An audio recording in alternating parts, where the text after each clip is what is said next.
Councillors, welcome to the Environment Community Committee meeting of the Toowoomba Regional Council. This meeting is open to the public and also live streamed. I'd like to thank those who are in the room with us today and acknowledge everyone watching via Council's social media channels. I'd like to open the meeting by acknowledging the Aboriginal parties whose songlines traverse the lands that we meet on today, the Western Waka Waka, Guyabal and Jarrawa peoples, and pay respects to their elders past, present and emerging, for they hold the knowledge, rich traditions and bold ambitions of Australia's first people. Item 2, attendance, including apologies, leaves of absence. So we have a leave of absence was granted to Councillor Melissa Taylor, and also have just notification from Councillors Carl and McMahon that they are just a little bit late, but they will be with us today. Well, Tim's with us now, so they'll both be with us today. So I would like to welcome the Mayor, Deputy Mayor, Councillors, Portfolio Lead of Environment Community, Councillor Tim McMahon, CEO, Brian Pidgeon, General Manager, Environment Community, Nick Hauser. And we'll go into item 3, which is the first item we have here, Councillors, the Draft Administration Amendment Local Law. And we have Grant Wilson to present this one. Thanks, Grant. Thank you, Chair. Good morning, Councillors and Mayor. This is simply on the agenda because of an administrative error on the part of myself. Really, the councillors are just required to make another resolution, as is contained in the report, to rectify a matter that was overlooked last time. The main issue is that when we asked the councillors to make the last local law, we actually appended the consolidated versions and not the actual amending local laws. So my apologies for that. So it's really just quite an administrative process to pass this resolution today, but if anybody has any other questions, I'm happy to take those. Thanks, Grant. Any questions on this one, councillors? Councillor McDonald? Thanks, Mr Chair. I'm just happy to move the recommendation, to be honest. Mr Mayor, did you have a question? Happy to second that. Oh, sorry, was there sorry, Councillor Summerfield, was there a question? Okay, so if there are no questions, so I've got moved by Councillor McDonald, seconded by Councillor Antonio. Anyone wish to go into debate? All those in favour? So it's carried unanimously. Item 4, councillors. So here is the Regional Core Events Program. So to introduce this item, I'll hand over to Gary Humphries. Morning, councillors. As you know, we've got dozens of proud communities out there that want to show off why they are proud to live where they live. Our challenge in supporting them is to make sure that we can encourage the events to continuously improve and grow, but also not place artificial barriers in the way of new events that are coming on board. This matter has been a lot of the result of a lot of debate at officer level on how best we can achieve this dual mission. So really we have 26 core operational events. Now that's our Australia Days, our Queensland Days, our Anzac Days, and the proposal doesn't touch those. What we're looking at talking about is our 19 core community events, such as the Community Week events, the Colours of Yarraman, the Crow's Nest Day, the Jacaranda Day, Westbrook Family Fun Day, the community-driven events that need to be far more responsive to changing community needs. Now, our internal review is proposing that Council transition the core community events to a competitive funding process, which already exists within Council over the course of the next 3 years, so that they are encouraged to become more self-sufficient, and we also open up the playing field for more innovative events to actually come on board. The 26 core operational events, as I mentioned, will not be touched. They're not a subject of this discussion or proposal. And thank you very much. I'd like to hand over to Bree. Oh, sorry. Hand over to discussion. Okay, so councillors, are there any questions of the Councillor Carol Taylor? Thank you, Mr Chair. And I have brought this up at our information session. I do not agree with the definition of community event, and I am very concerned. We have many communities. We are the makeup of 7 shires and 1 city, and we have definitions here around community events. In some cases, the only thing, surely our desire would be for community to get together to celebrate who community is and to have an event to engender the feeling of community around where they live without putting too many restrictions on that. It shouldn't have to tick all these boxes, and I don't agree with those small community events being in a competitive nature. We already in our shire see, in our regional council area, see some areas, sometimes with less residents, and we see them with many events and many people behind that application. I do not want to see community events put into a competitive tender. The community events used to be fostered by the small councils, and they were there to engender a sense of community, of place where they live, and to come together to celebrate what makes a community tick. You cannot have, other than that, they're just a satellite suburb for somewhere where people work and then they look at their screens. So at the end of the day, what we're saying here, it's competitive. Only if you've got something that ticks all the boxes are you going to get assistance with that. And it's got to be this and it's got to be that and it's got to be something else. You know, if you've got a small community of a few hundred people and you get 100 people at that event, or even 75, I would say that's a success. If it's been brought people together and allowed them to mix with each other. And because some of these communities, some don't even have Anzac Day and some don't even have Australia Day. So in some cases, these small community events are all they have. So I've said it at the information session, I'm going to say it again, I'll die in the ditch for these communities, and they should be able to have some assistance from this council to have a community event that brings their community together and celebrates where they are without us putting it into a competitive round and them having to tick all these boxes. Thanks, Councillor Taylor. Before I get, if officers want to comment on that, I might take the opportunity to probably comment on that. I think the idea of this is an opportunity to provide more for these community areas. And an example of that would be, there was one that's listed in this actual, the report there around Jacaranda Day, for example, which actually, if it was in our other rounds of funding, it could be eligible for up to 10,000. So it's actually restricted by being in as a core event. I think, as we discussed, it was about trying to find equitable opportunity for all communities, and definitely take your point around these smaller communities and how they fit into competitive funding. But with a 3-year transition, what we as the board then have the opportunity to do is formulate what weighting exists around those certain aspects, so therefore they do gain support. Because I don't think, unless anyone, I'm sure no one would disagree in this room, that what we want to see is communities being able to host events that celebrate their community. So, Can I have a follow-up on that just before we go to the General Manager? Sure. There is a feeling in some of our small communities it's just too hard and there's no assistance to deal with council with these things.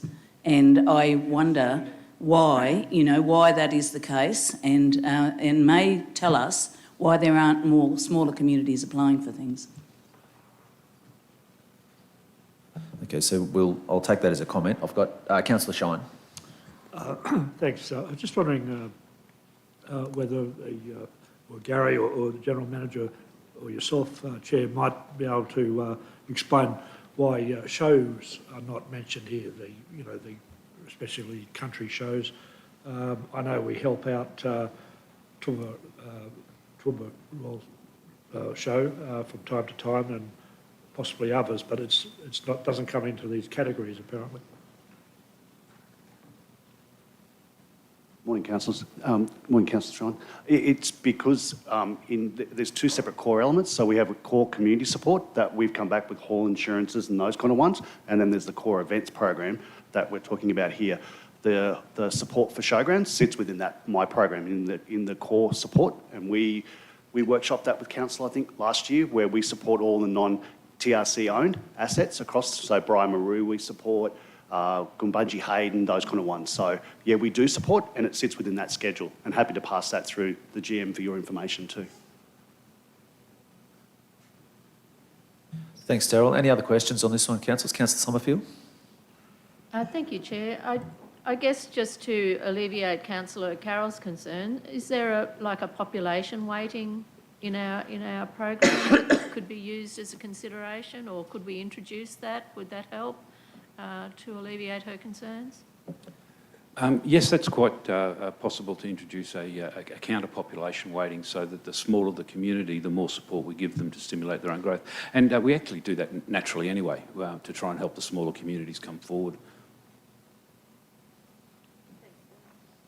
And I think that's, Councillor Summerfield, it's a good point. That's what we can look at in this next 3 years, what weighting we want to put on, as you said, of the smaller events so that they do ensure that they get funding. Councillor O'Hara-Sullivan. Thanks, Mr Chair. So, Gary, just for clarification, we're not talking the more participants in an event has a greater weighting. So we're not just sort of chasing the maximum number of people for these events. No. With a sponsorship proposal, which is very much more business oriented, we want a return, we want our logo exposed to a number of people. This is still a community grants where we want to stimulate some more esoteric wins, such as developing local pride, getting neighbours to nod and comment and have conversations over the back fence about forthcoming events, to stimulate local community groups to actually showcase their wares to the colleagues in the community. So although the number of people attending is something we use to gauge the success of the event, it's really the number of people attending in comparison to the total number of people in town. So in a small community of 300, if you have 300 turn up, that's 100% market penetration. So that to us is far more valuable than a participation level, a market penetration level of say 50% in a bigger town, where you may have a population of 5,000 and only 2,500 turn up.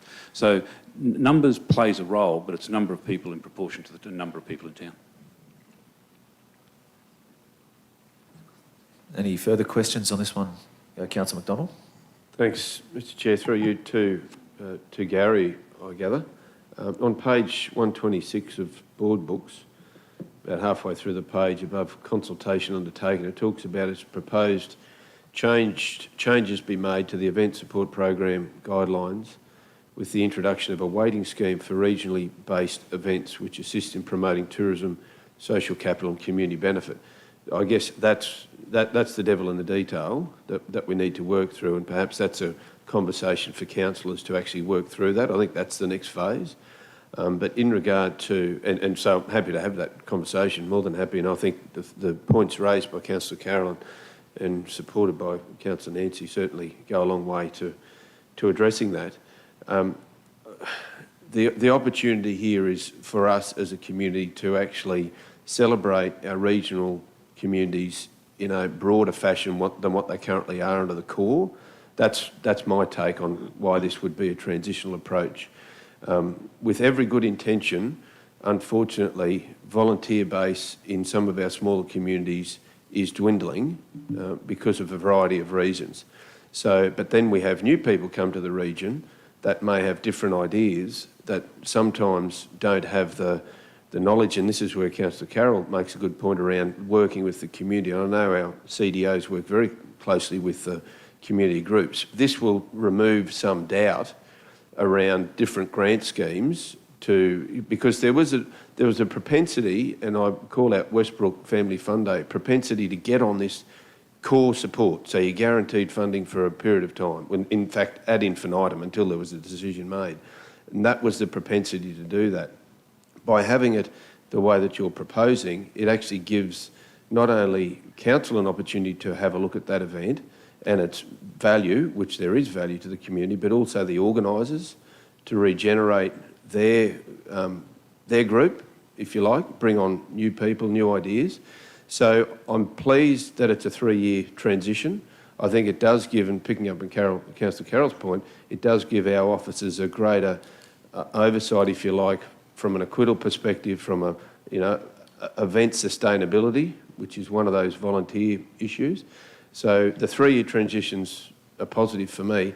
The list that's on there now, are we approving that today, or that's already been approved for 22-23?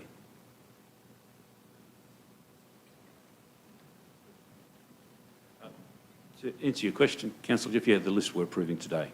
Okay, so we're approving that list today, and then we're also saying that over a 3-year period, council officers will work with those groups to ensure there's, the ability for that can continue on, and then you'll come back to councillors with that a session, a workshop if you like, whatever it might be, to determine those nuances to ensure it picks up on some of those points that Councillor Carroll rightly made. Yes, Is Councillor that Jeff. correct? Yeah, and we do. It would be, rather than coming with proposals now, we just finished our schedule of policy, the community grants policy and the guideline review. So we're due again in 2024, within this 3-year window, to come back to councils and we go through the policy and all the guidelines then. So at that point we can look, and we've already targeted some stuff within the event grant guidelines to look at weightings and those things, and we can run that past and seek feedback from council and amend guidelines at that point. That would be fantastic. Just one question, if I could, while you're there, Darryl. Are we transitioning to a Smarty Grants program for that? And will that be happening 22, 23? Yeah, we are. we are. It's a little bit of work in terms of the online for councillors. I think I've mentioned it before, but we are going online, and so it's similar to state government, Brisbane City Council, and a range of councils around the southeast and in Queensland do it. It actually crashed for a day last week, which wasn't a good thing, but we're learning some mistakes from that and what happened. But we will be, and we've got a series of workshops lined up in July to transition a lot of groups over. So rather than just leaving it to them to do online, we can transition the data, but we're going to be working with a range of community groups and those we know have already applied to sit down with them and do workshops across the region just to make it a bit easier. The benefit with that too is they get to keep all their information, so applications they've done will sit in that database for them to use in the future too, Councillor Jeff, which will be amazing. So just from a practical sense, when they provide, constitutions and all those things that need to apply, Yep. that would already be in the system. Yeah, Therefore, we're not asking for it all the time. Yeah, good, because that's one of those little issues that crop up from time to time. So that's good. Thank you. Thanks, Councillor McDonald. Are there any further questions on this one, councillors? Mayor Antonio? Can I just ask about the level of funding and if there's any consideration given of that? I think the points that have been made by Councillor Carroll are very valid ones, and if you go to those smaller communities, you feel post-amalgamation, the feeling in that area that they're kind of left out and forgotten very often. Is there any interest in expanding it to get far more things going, and even some of the smaller communities again? And is there any chance that there might be an expansion of the amount of money that's available for these events? They mean a lot. Yeah, there's the way we've been redesigning the grants program is all of the grants programs become a package that mutually support each other. So where we've got a new innovative idea that may only last a year, there are opportunities through other grants programs for them to get financial support, give it a try, and if it starts to grow into something that becomes a regular event, then yes, the intention of this restructured approach to our community events is to bring them on board, to give them perhaps more longevity of support. So yes, it's to treat our entire grants package as a mutually supportive approach to stimulating new events in the community. Thanks, Gary. Any further questions, councillors, on this one? There is a recommendation. If there are no further questions, Councillor McMahon? Happy to move the recommendation. Do I have a seconder for the recommendation? Councillor Summerfield. Does anyone wish to go into debate? I'll put that motion. Those in favour? Those against? So that one is carried. Also, thanks to Bree McCarthy, who's done a lot of work on that one as well. We did all the background. Yeah. So, councillors, that is the conclusion of the Environment Community Committee meeting for the month of May. So I'll hand over to Finance and Business Strategy.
Good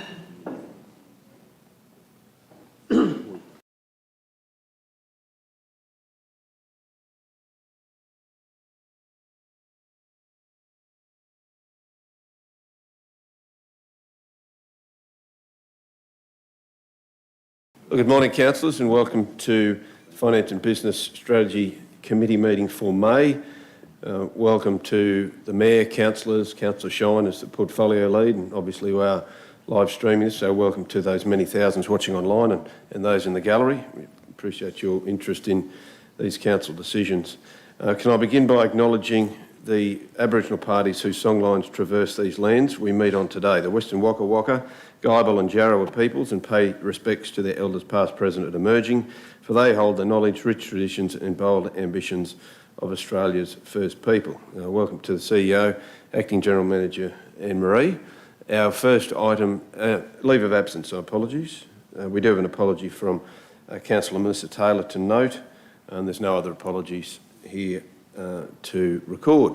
No conflicts of interest have been raised. If there are any, please, whether it's yourself or you feel others have a conflict of interest, please indicate at the appropriate time frame. Item number 3, councillors, is the operational plan Q3. We have David Quinlan here to present the operational plan Q3. David, so welcome to you. Good morning. So if you'd like to present this report, and then we'll go to questions. Thank you, Chair. Good morning, councillors. This morning we are presenting the operational plan report for the third quarter of the 21-22 fiscal year, Q3 as we call it. It's a statutory requirement that we have an operational plan done on an annual basis, as you would know, and it is also a statutory requirement that we report against it, at least on a quarterly basis. The report is in a similar format to what you would have seen previously, with a summary in the body of the report, and then by group attachments 1 to 6 showing a great level of detail, recommended changes in attachments 7 to 9. I draw councillors' attention that the recommendation is ultimately to note the report, but also adopt recommended changes as shown in the report. Actions are accumulated or shown against milestones. Essentially, milestones are what we do and how much of what we do, and KPIs are essentially the key performance indicators relate to how well we are doing that. Brief introduction, Chair. It might be best to then... Thanks, David, and I appreciate the presence of the GMs and those filling in for them today who will be able to work through as well. Councillors, the proposal is, as we've done in the past, work through each of the groups, and we can ask questions and clarifications as we work through those.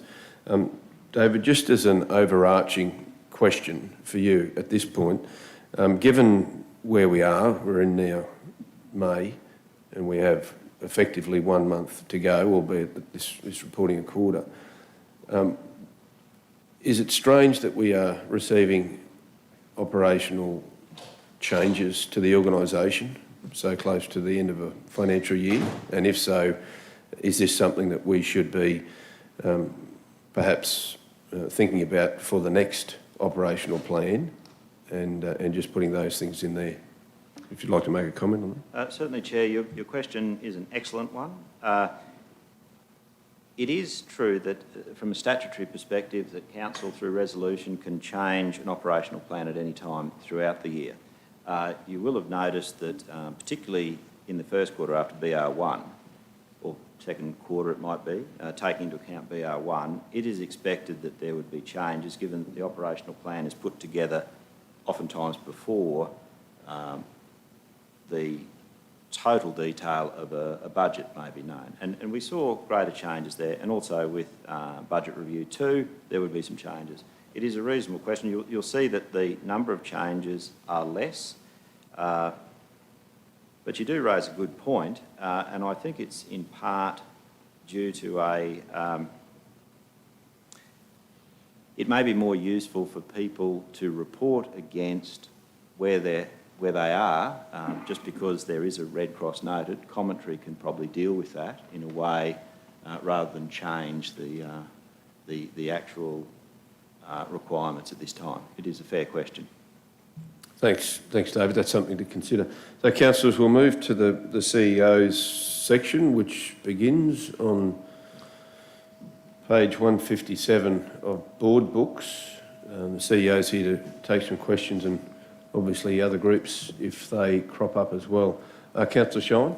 Just before we do, I just wondering if I could ask David a question in relation to the overall situation there. Just on page 153 with the KPIs organisational summary, it shows an off-track percentage of about 31%, compared with on page 149 the operational plan is off-track 2%. There seems to be a wide divergence between KPI and the organisational plan actions. Is that unusual? Is any comment to be made in relation to that?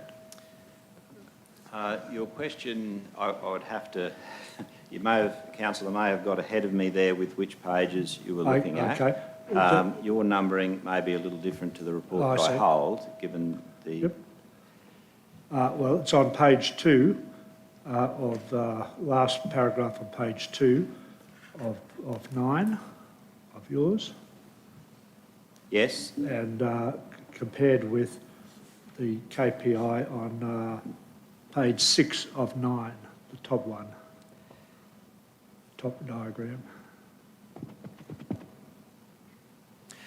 The question you're asking, through you, Chair, the question you're asking is quite reasonable. I'd point out that that one is talking about actions, which are a function of milestones, what we are doing, if you like. The document I think you're referring to on page 6 is the key performance indicators, a measure of how well we're doing it. Yep. So one is the progress of the actions as measured by milestones, and the other is a measure of key performance indicators, the how well. So one, as an example, one could be, for instance, how many customer requests we answer. The KPI might be a measure of the timeliness by which we answer them. So one's an amount, if you like, and one is a measure of quality, one's a measure of volume, perhaps. That could be a way of looking at it.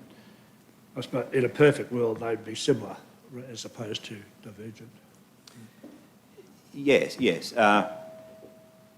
Although you could argue that you could build, for instance, all the new road that you may have anticipated building in an operational plan. How well you did it could be a different number to how much you did. No, thank you. Okay, thanks. Thanks, Councillor Sean. Thanks, David. Questions for the CEO part of the report? Councillors, have you any questions for the CEO? We're on page... what page were we on? 157 of board books. Or in the other... page 3 of 169. Councillor Sean? Yeah, just on page 7, in relation to staff turnovers, they're at 13.8% with a target of 10%. Have we any current benchmark figures on other councils to compare as to how we're going?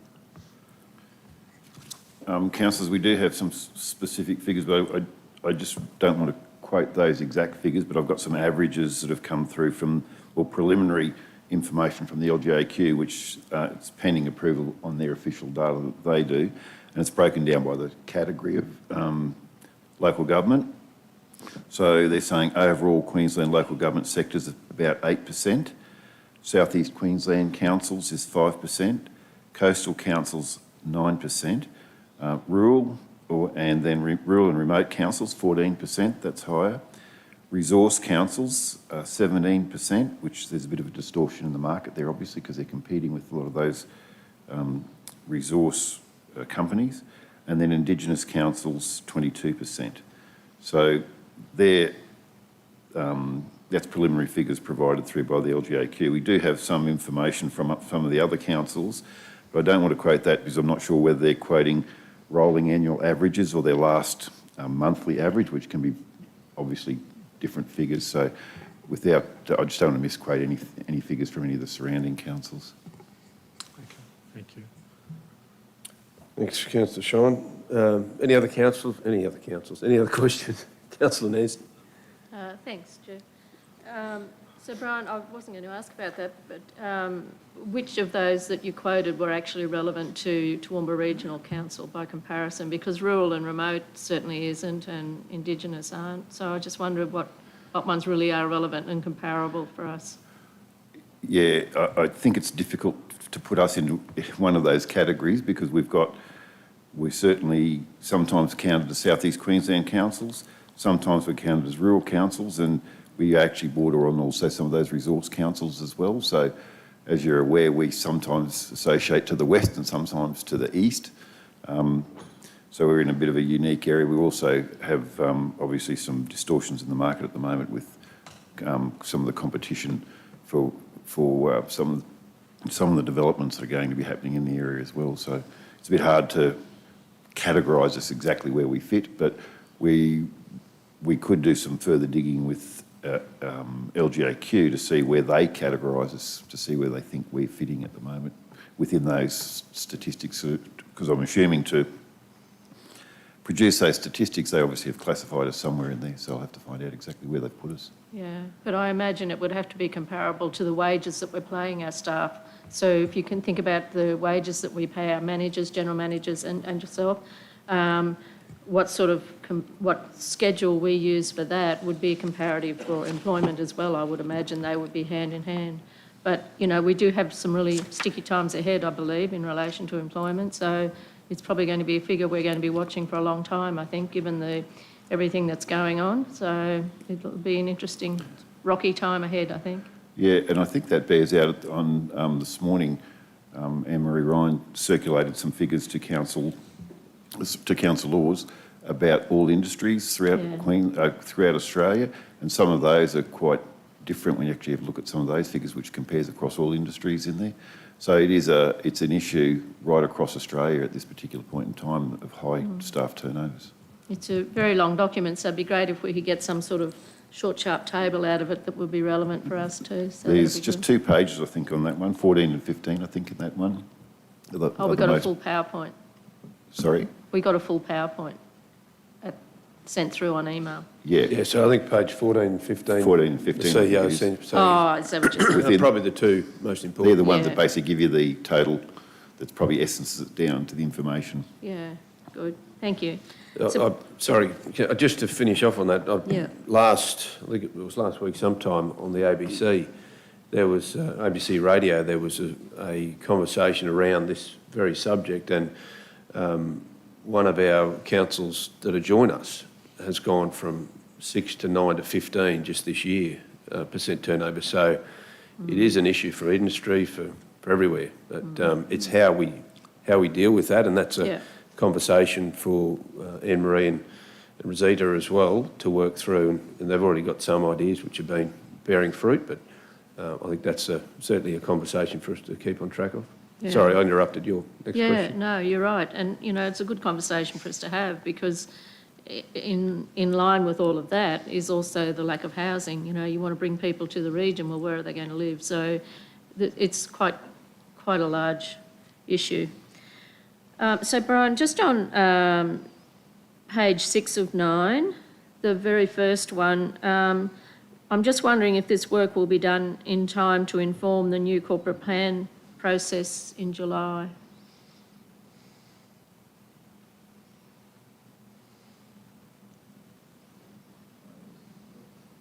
What board book page are you on there? Sorry. On Board Books 163. Oh, sorry.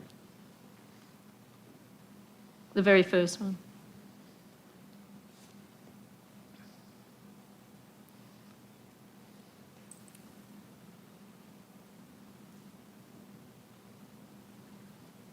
And specifically, your question was in relation to that one? Whether the work will be done in time to inform the new corporate plan process commencing in July.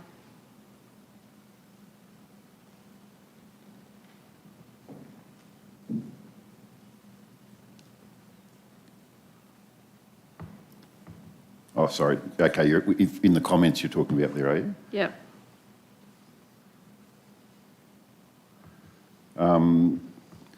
I'll have to take that question on notice to see where the progress is on the actual time of that. Thank you. Thank you. If you don't mind, CEO David might be able to give an update because it ties in with the work that you're doing, David. That's right. Indeed. Thank you, Chair. That work ties in with work we're also doing in relation to the service catalogue. You'll see in the section on BTS, the service catalogue is, we've been up front, it is behind schedule as measured. This was measured at the end of March. This is the end of Q3. We've got progress occurring there, and we will be reporting to Council, have an information session with Council on progress of the service catalogue. We're still quietly confident in relation to that. And yes, we are seeking to have a report in relation to those strategic and influencing documents by 30 June, but it would be fair to say that we're behind schedule with that at that point as measured by linear numbers across the fiscal year. So it is behind schedule at this point, but BTS is moving to have that by 30 June to help inform the new corporate planning process. But we are quite openly and upfront measuring it fairly. We put priority towards asset management, particularly in recent times, and that has had priority, but we still are quietly confident of its completion by 30 June. Okay, thank you, David. Thank Councillors, any other questions for the CEO? Councillor Shine. Yeah, thank you. Just page 165 and page 8 of the report, the top item, 698, it refers to the capital program delivered, but it's based, I think, on the revised budget, and it's reached 50% as opposed to 63%, and that's of a revised budget. Any comment in relation to that? I realise it's got an X to it, but and whether this sort of KPI is of value for the future.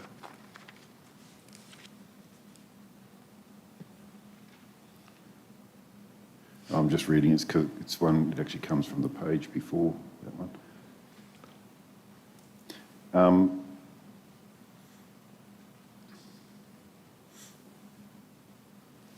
So you're talking about the financial performance under revised budget with a variance of 7.3 million, is that what you're talking about there? That's right, yeah.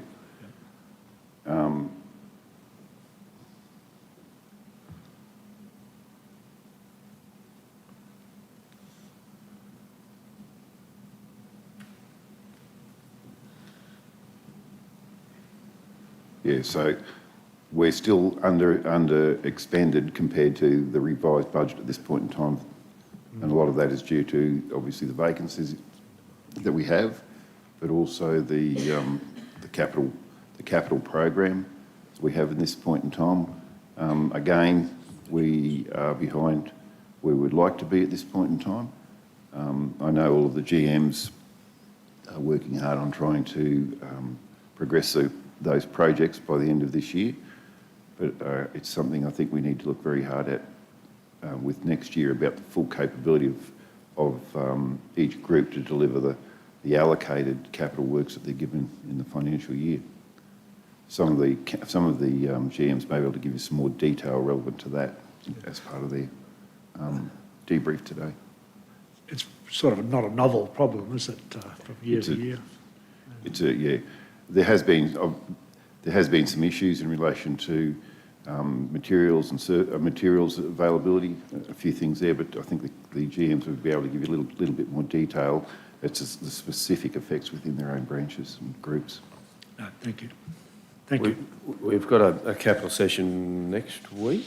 I think it's next week for next year's budget, and a close eye will be looked at, of course, the carryovers, because that will affect that total amount of additional work that will be done I guess, Councillor Shine, your question is a good one in the sense that should we be reporting in the new operational plan, and that's a conversation that we had last week, should it actually be reporting on two measures? One, a revised budget of, you'd want to hit the 100%, which I think is proposed, but the original budget as well. So it maybe that's a way to record that, David, and Troy, is to have actually two measures, a revised one at 100% and the original. It would necessarily be more stark than what appears here. Well, if you get the revised budget at BR2, you would hope you'd get very close, if not to 100%. So, and that's where I guess the scrutiny, but also the complexity of formulating a capital budget with a fair bit of unknown is difficult at the start. But our asset management is improving, and therefore that should improve as well. Councillor Carroll?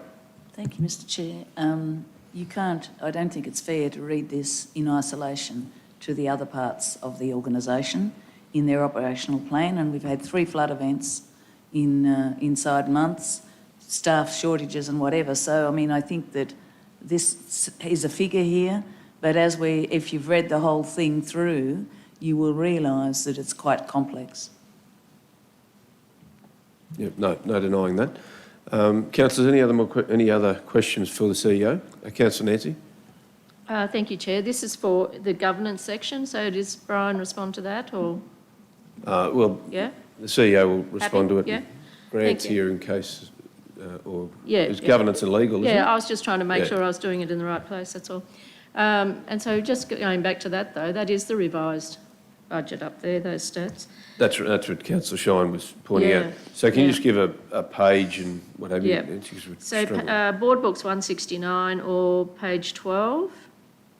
The very last line, it says, provide legal services performance report to CEO ELT team on a quarterly basis. To me, that's not a measure that we as councillors need to know, understanding that this is our dashboard to understand the performance in our organisation. I'm not in favour of changing any of these for this financial year. I think we have an opportunity in a couple of months' time to make changes, so I'm actually against the suggested changes that have been proposed in this report. But I would like to see this considered in the next financial year's op plan, and that we actually get data on those reports. So understanding that how many cases have been or are in the pipeline versus how many have been resolved, all that sort of thing, so that we can understand the actual performance of the department rather than just knowing that they do 4 returns to ELT a year.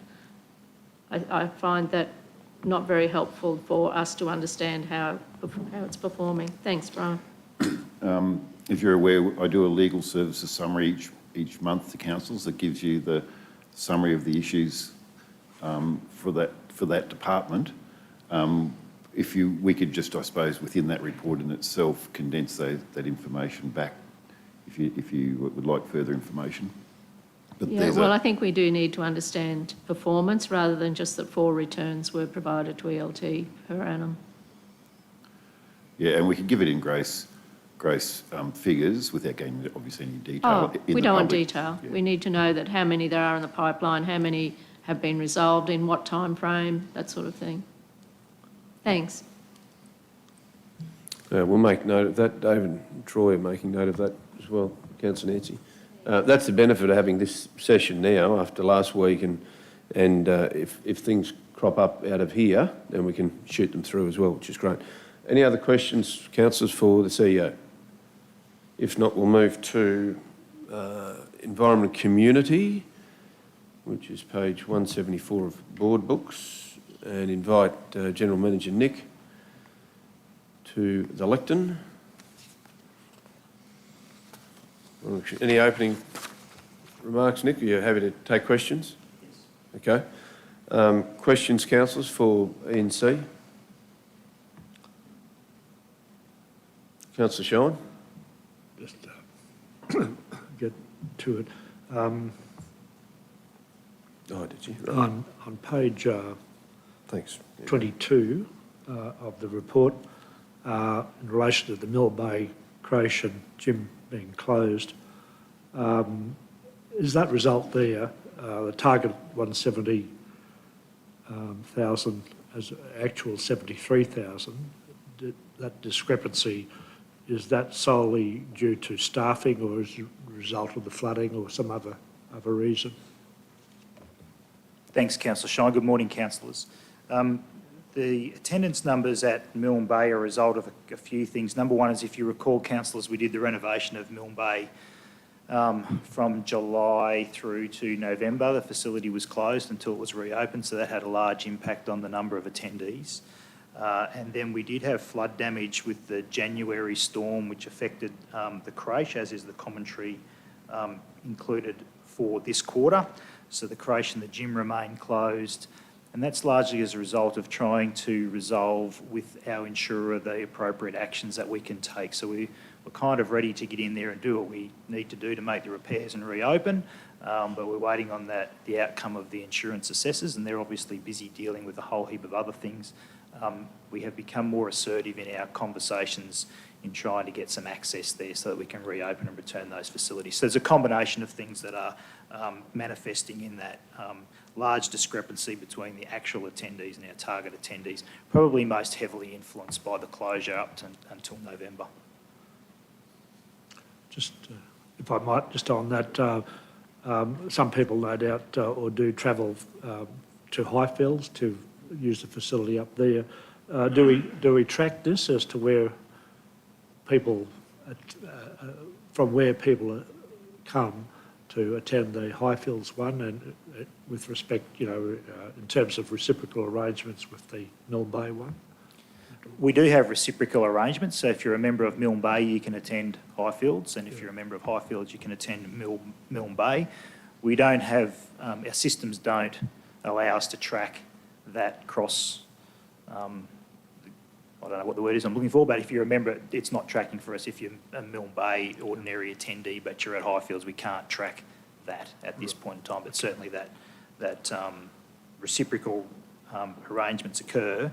And it's definitely happening because we can see there's a KPI there on page 23, the next page, where attendance at Highfields Fitness and Rec Centre is exceeding the target, and we're attributing that to people who couldn't attend Milne Bay going to Highfields, yes. Yeah. Thank you. Thanks. Councillor Nancy? Thanks, Chair. Thanks, Nick. So on page 43 or 201 on board books, the CapEx program, is that on the original budget or is that in the revised budget, the 40%? Just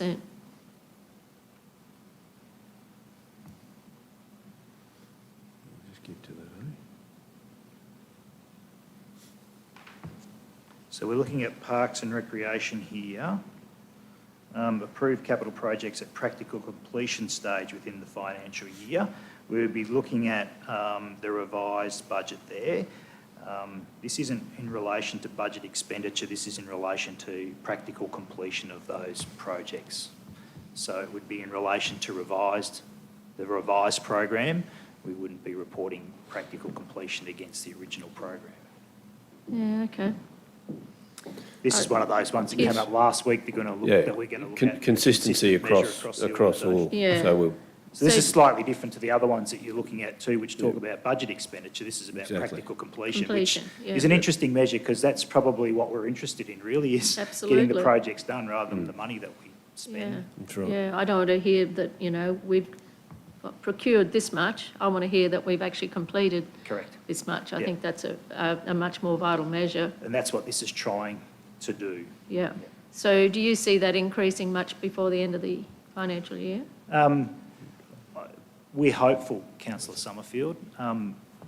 Projects we're tracking reasonably well. It's quite heavily back-ended. There are a lot of projects due for completion in this last quarter. Things were looking reasonably good, but this wet weather now is having an impact on us, which is what happens when you back-end things. We'd like to be bringing things forward and continually trying to do that. It'll certainly look a lot better than 40% over the next 3 months. Yeah. Thank you. And that's the importance of the 3-year plan that we're modelling and working on. Yeah, and that's an important point. With the 3-year planning, you need to pass a design gateway before funding's provided for construction the following year. So it introduces some more project management discipline, which we've been working towards for a number of years, but it just assists in that regard. Thanks, Thank you. Nick. Thanks, Councillor Nancy. Page 58, last Page one, 58. thanks. Page 58 or 216 on board books. Around bushfire subgroup meetings. There's only been 2 or 3 meetings are likely to be completed in this financial year. I just wonder whether that's connected in any way to, you may recall when we were talking about next year's op plan last week, we were reducing our stats on bushfire commitments, and I just wondered whether that's all hand in hand because, or hand in glove, I should say. Yeah, good question. No, it's not really. So the one that we were looking at last week for next year's was around the percentage completion of fire break interventions or fire management actions in the Parks and Recreation Services branch. This KPI here is number of local disaster management group bushfire subgroup meetings, which sits in environmental and regulatory services under our disaster management team. And these meetings are internal meetings for us to ensure that we're considering in a coordinated fashion all of the inputs to fire management. So councillors will obviously recall the great interest in our own actions in regards to fire management and fire preparedness following the bushfires of 2019.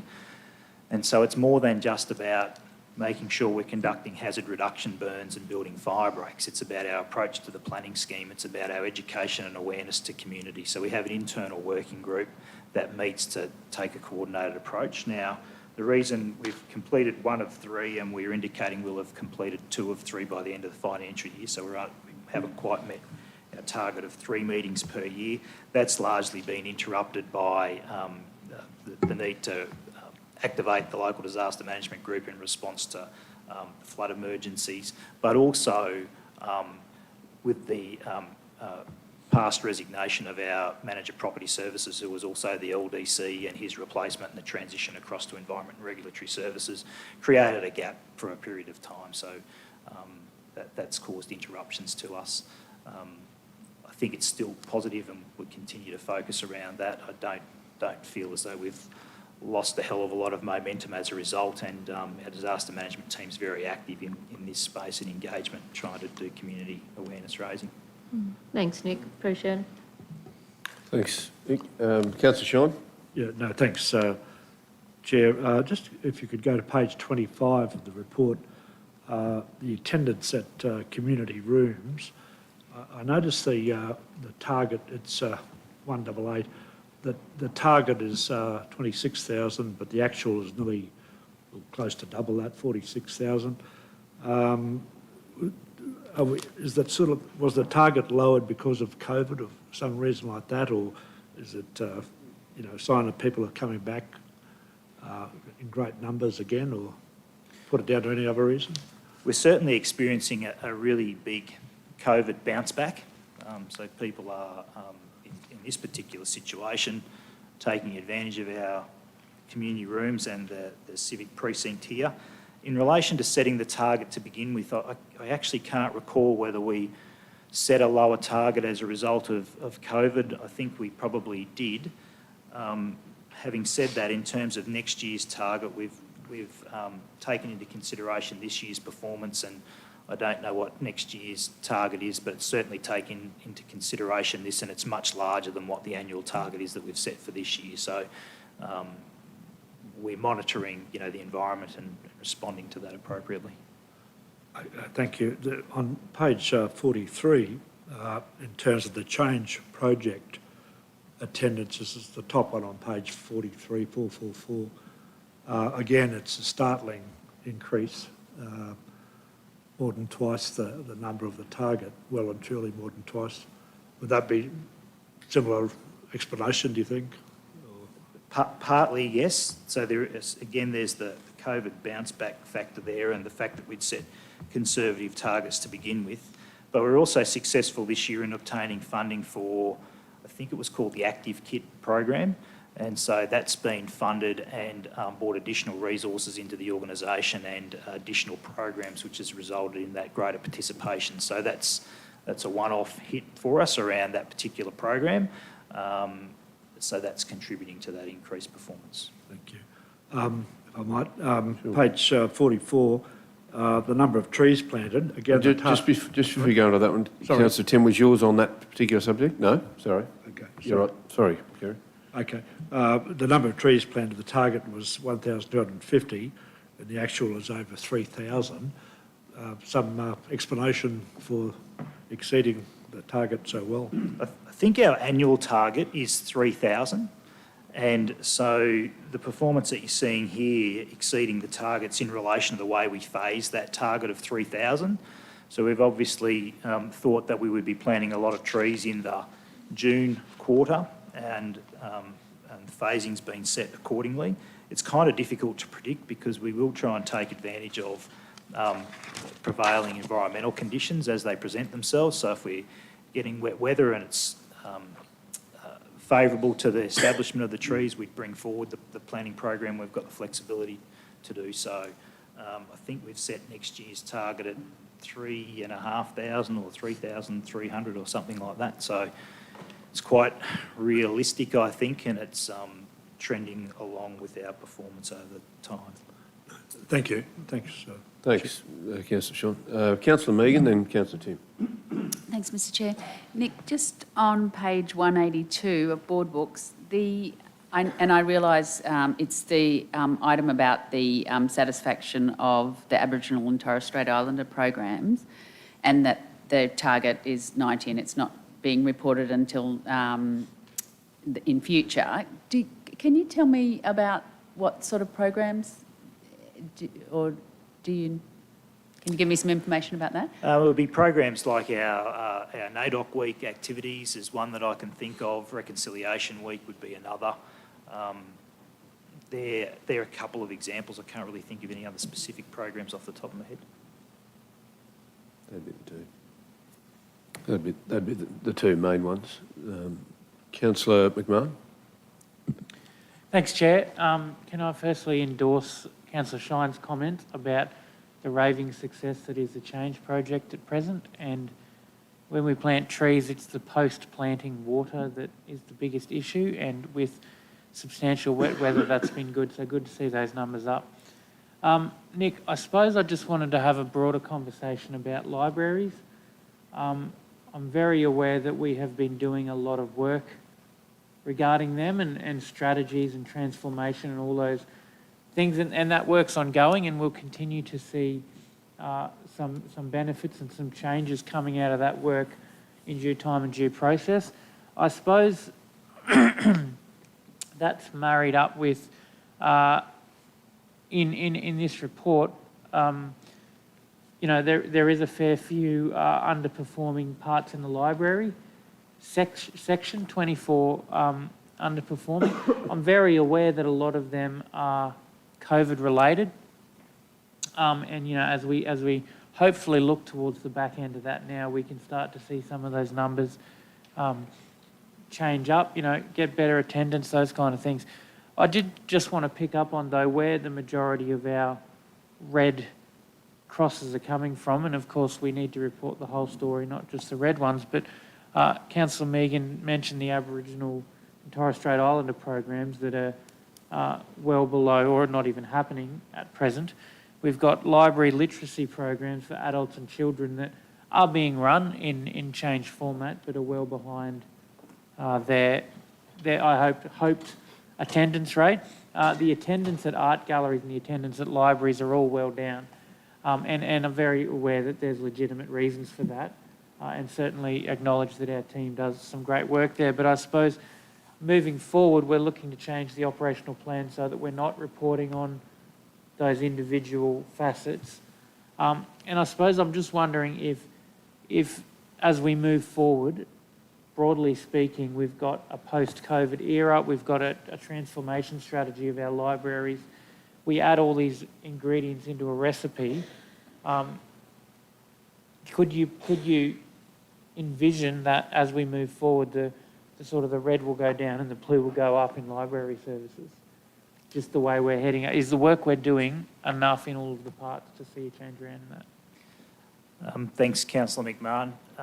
That indeed is the intent, to increase utilisation of our libraries. I think what we're seeing here in terms of performance is, yes, certainly it's COVID impacts to an extent, and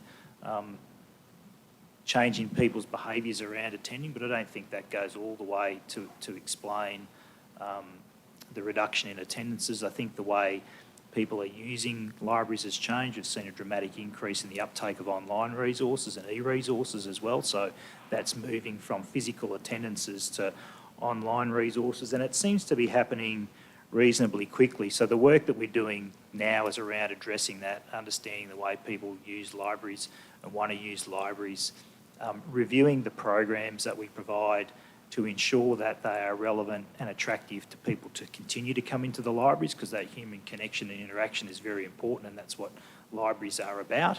So attendances might be reflective of programs that aren't relevant to what people are looking for. So understanding that and changing that mix.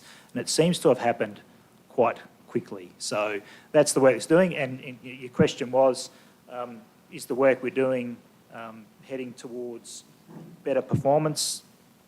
That's exactly what it's all about. Do we have the next briefing for us on the changes that Bronwyn are doing and her team are doing in the library space, the whole strategy and the update? We've endorsed the strategy. Are we going to be briefed on the next stage of that fairly soon? I don't suppose you have a date. I don't have a date confirmed, but we can certainly do that. We can provide an update, and I think it'd be prudent for us to report back on that progress and the updates as they happen.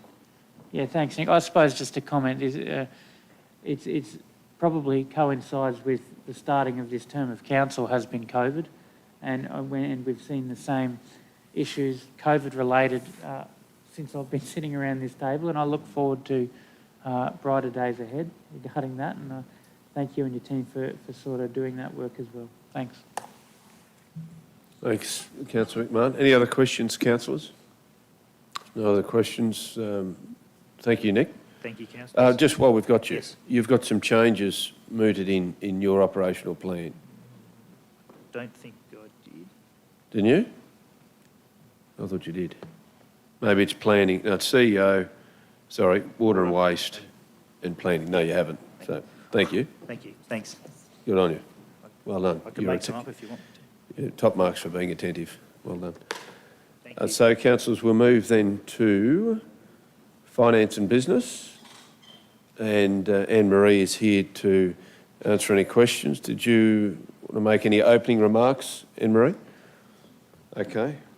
So we move then to page 217 on board books and the subsequent pages there too. Questions for Anne-Marie, councillors? Councillor Scholl. Thanks, Chair. If we go to page 227 of board books, page 68 of the report, and item 119, in relation to corporate tenders, the target there was 9, but the actual is only 2. Is there a plan, well, are you concerned about that, and is there a plan for improving that KPI? So I'm happy to pass that one over to Robin, because that's actually a strategy for improving how we do business rather than an easy target to achieve. So happy to hand over there, Robin. Thanks, Robin. Welcome to you. Morning, councillors. Good to have you in person. Oh, thank you. It's nice to see your smiling faces as well. Good on you. So this target was put in place when the OP plan started in 2015. At that time, we recognised that there was a component of purchasing done within council that would be better managed by having tenders in place. So our target's been 12 for the last 7 years. So we've managed to create over 70 new tenders to help the operational areas do their purchasing in a more compliant, efficient manner.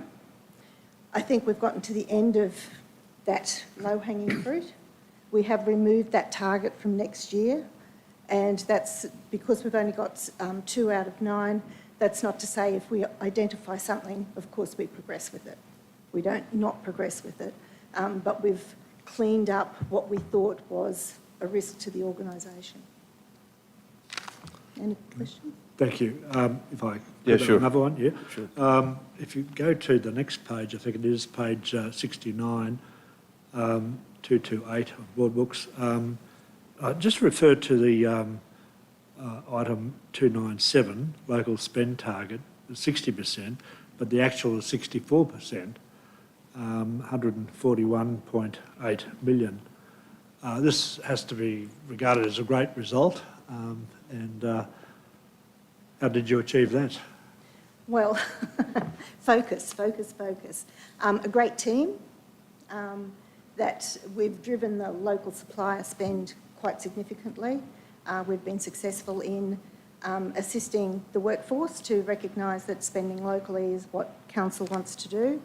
I think the 14-day payment terms for local suppliers has made them a little bit more keen to take on council business, so we've probably beat up a bit of competition there as well. And it's just educating the workforce, continually helping them to understand the way council wants to go and making sure we monitor that progress. Right, thank you. Thank you. If I Great might- result. Well done, Robin, the champion of local. Good on The you. team. Well done. Sorry, Councillor Sean. Well, the good news stories never cease in this area. If you go to page 71, in relation to rates arrears ratios, the last item on that page, item 326, rate arrears target's 5% and the actual is 4.2%. So this has to be another very positive story for the community and for our esteemed rates section. Yeah, again, a terrific result and a lot of hard work from the team. Thank you. Sorry, Anne-Marie. Shane just got very excited. He got off his seat and was standing up by the pole. Did you want to make comment, Shane? I wouldn't like to, stifle you of an opportunity to mention something about that, the importance of it. Yeah, come on. Good on you, Shane. You're excited and I like the excitement. So he ought Good to on be. you. So he ought to be. Good morning, councillors, and thank you for that introduction, Councillor Jeff. I just did sort of step up to Mark in case I was asked any further questions or if any further commentary was needed, but I thought I'd just take the opportunity to let councillors know that the best time for reporting on the measure is at the end of December and end of June. That's when you get past all your rates, levies and so forth. As councillors know, the target is 5% or less than 5%, and it's generally is achieved. And I agree that the result at the 4.2, actually 4.17, was a very good result. Just a couple of comments about that is that our collection strategies do assist council in achieving certainty in cash flow. Also too, that reasons for the strong result include improved debt collection strategies, improved automation in pathways. So we're continually working on trying to do things better. Mind you, we only have a very small team in our collections area, but I just would like to comment that our rates collection team do an excellent job in working with our rate payers to establish workable payment arrangements. It's not an easy job, but you'd be surprised by the number of thank yous that the team actually do receive, where customers are very pleased with our ability to work with them. So that were just the comments I thought I would add in. Thank you, Shane. We appreciate your empathy and your will to be compassionate around all of our community members. Thank you. Good question, Councillor Sean. Oh, you've got another? Okay. Yeah, if I might, perhaps not as pleasing as the last two answers, but if we go to page 78, item 315, in relation to technology services, the result there is negligible. I'd just ask in relation to this disaster recovery plan, what's the level of risk to council without this progressing to date? I have got Brent here to provide further details, but this milestone is not actually worded correctly. It's the review, so it gets reviewed continuously, but hasn't been reviewed this year. So I'm happy to hand over to Brent, who's our acting manager ICT. Thank you. Beautiful. We might make note of adjusting that for next year, the review, the wording. Thanks. Brent, welcome. Morning, councillors. The DR plan, which is the plan that is with regards to recovery of services core to business function. Last financial year, we started it and finished it in May. We were behind, so we are still within our 12-month window of review. The risk to council is minimal. We have a DR plan, we have a BCP plan. This is just with regards to the frequency under which we review it, which we hold ourselves to at a minimum of every 12 months. Okay, thank you. Thank you, Brent. Thanks for that answer. Questions? Any other questions for F&Bs? Councillor O'Shea? Yeah, thanks, Chair. Just going back, it's probably back related to Councillor Shine's first question. It's on page 68, just around just understanding. It's in the procure to pay section. It's just the second from the bottom. So around that, I just don't quite understand it. The percentage of non-tendered suppliers. So we received 1,914, of which 921 are compliant. Is that? That's probably, thank you, Is that Councillor an O'Shea. alarming Robin, would you like to make number comment, or? give some clarity around that, Yeah, just that KPI? Thanks. Thanks, councillor. Our contracted suppliers, we put a lot of effort into them to make sure that their insurances are always kept up to date. We have a system that is a user-generated system, so when somebody's insurances are expiring, they get an email for them to upload. If they're a non-contracted supplier, we don't spend the time to chase them as much as what we do for a contracted supplier. The majority, all of our suppliers have previously agreed to our general terms and conditions, and part of that is that you will have current insurances in place. So there's a risk there because we're not chasing the currency of their insurances, but they also have an obligation to work ethically with council. So does that mean 1,000 who tendered weren't? Yeah, but that up to could be date? $5. Okay. You know, that's out of our whole list of suppliers. Our big spends are our contracted spends. Our small spends, it's a long tail. No, thank you. Yeah, I just found it interesting. But I think it's a good point, and it's another example of how procure to pay are working with these suppliers, because you're actually upskilling suppliers to do work for other councils or other organisations. So it's actually an educational learning tool that we're providing to the business community, and something that perhaps the likes of the Chamber of Commerce and other groups should actually acknowledge, because you are upskilling local business, not only to do business with this council, but to do business with other councils. And that's an important point. So thank you, James, for highlighting that. Thanks, Robin. Any other question? Councillor Nancy. Thank you. And on that one, Robin, if you don't mind, my question to that was, the non-compliant ones, do you take them off after a certain period of time and not leave them on the list because they're not being compliant, which is a requirement of council? As I mentioned, we don't put the amount of effort into keeping that under control. When we put our effort into the contracted suppliers, then we spend time on the non-contracted suppliers. We don't actively take suppliers off our lists. Okay. And that doesn't jeopardise us as an organisation? No, because we're covered by their agreement to our terms and conditions that they will have adequate insurances in place to deal with council. Thank you. Thank you. Sorry, Councillor Nancy, you have... I do, thanks. So on Board Books 235 or page 76, the delays in ICT, I just wonder, do we know when the manager of that position left, and has the position been advertised, or what process are we in sourcing a new manager?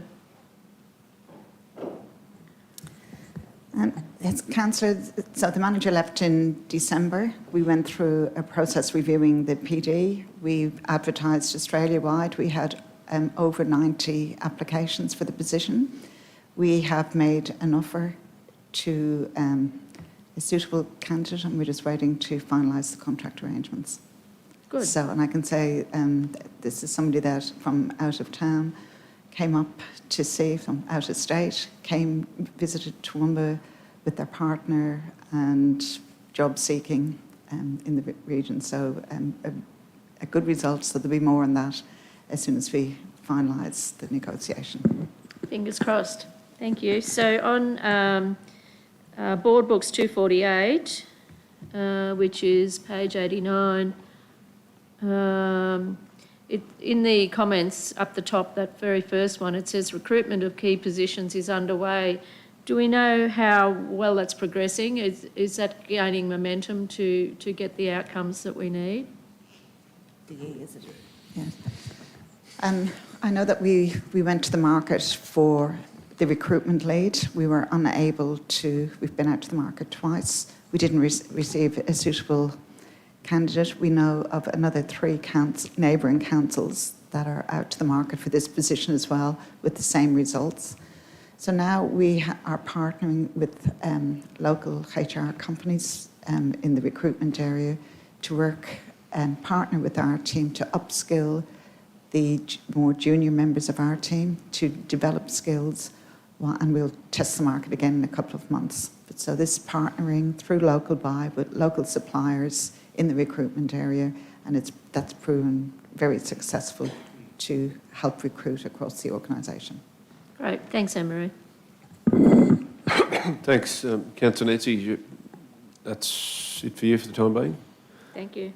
Any other questions for Finance and Business Strategy? There's no other questions. Thank you, Robin. We move then to ISG and welcome Acting GM, Eric. Welcome, Eric. So we start that process on page 254 on Board Books. Any opening comments, Eric, or you like happy to go to question? If I could Sure. make a few brief comments. No problems. I'm not acting GM at the moment. Oh, well. Mike's taken the opportunity to meet with a large group of one section of our staff. So Terrific. It's a great opportunity for him to do that. So I'm filling in for Mike. Filling in. Thank you, Eric. Thanks for clarifying that. Okay, no, that's fine. Just wanted to give a brief introduction of summarise some of the challenges that we've faced in this last quarter. Obviously, our biggest challenge has been the weather. I pulled out some statistics the other day, and this calendar year, out of 130 days that we've had in this calendar year, we've registered some rainfall on 70 of those days for this calendar year. That's in Toowoomba. That's the statistics for Toowoomba. So greater than every second day, we've been experiencing some rain. When you transfer that to the whole year, for the financial year to date, out of 314 days, we've had about 141 days of registering some rainfall in Toowoomba. So it has been a very wet year. In this last quarter, we had another series of disasters. So for this financial year, we have had 2 new disaster events declared, and one of those disaster events that was declared in February has actually been extended because of an adjoining event in March. So effectively, we've had 3 disaster events this year. And we've been undertaking what we call emergent works under the DRFA funding arrangements since November, and we will be continuing that through to the end of June. So, yeah, we had that significant rainfall event in February, March, and we're crossing our fingers for this current rain event that hopefully will stay away, but we'll see. We're currently not having significant numbers of road closures. We're only a handful at the moment, but we're expecting that to grow as the rain comes. So, yes, weather has been a significant influence, a significant challenge for us. We've talked about the vacancies already and the difficulties in recruitment. That's also impacted on ISG.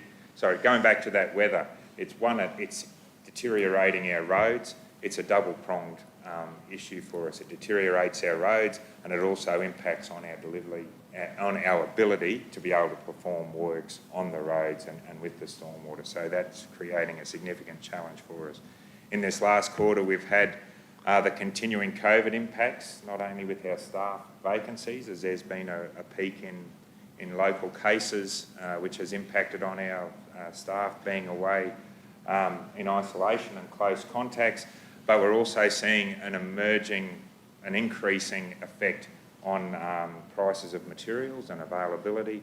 Just yesterday, we received an email from one of our major parts supplier advising us that we will be experiencing a 15% increase in spare parts in the coming weeks. So it's impacting anything that's being put on the back of a truck, etc. Availability of materials is also a challenge. So yeah, that's creating continuing challenges for us. But what are the positives that we can see out of that? And I think one of the greatest positives is that it really displays the commitment and resilience of our staff. I've often used the word punch drunk to describe some of our staff in the field having to deal with, they open a road and then they close it again in a couple of days. So they have been really impacted. And while they're showing resilience, it is starting to tell on our staff, and they're weary and it's starting to tell. But the commitment that they've shown and the resilience that they've shown to date, I think, is really noteworthy.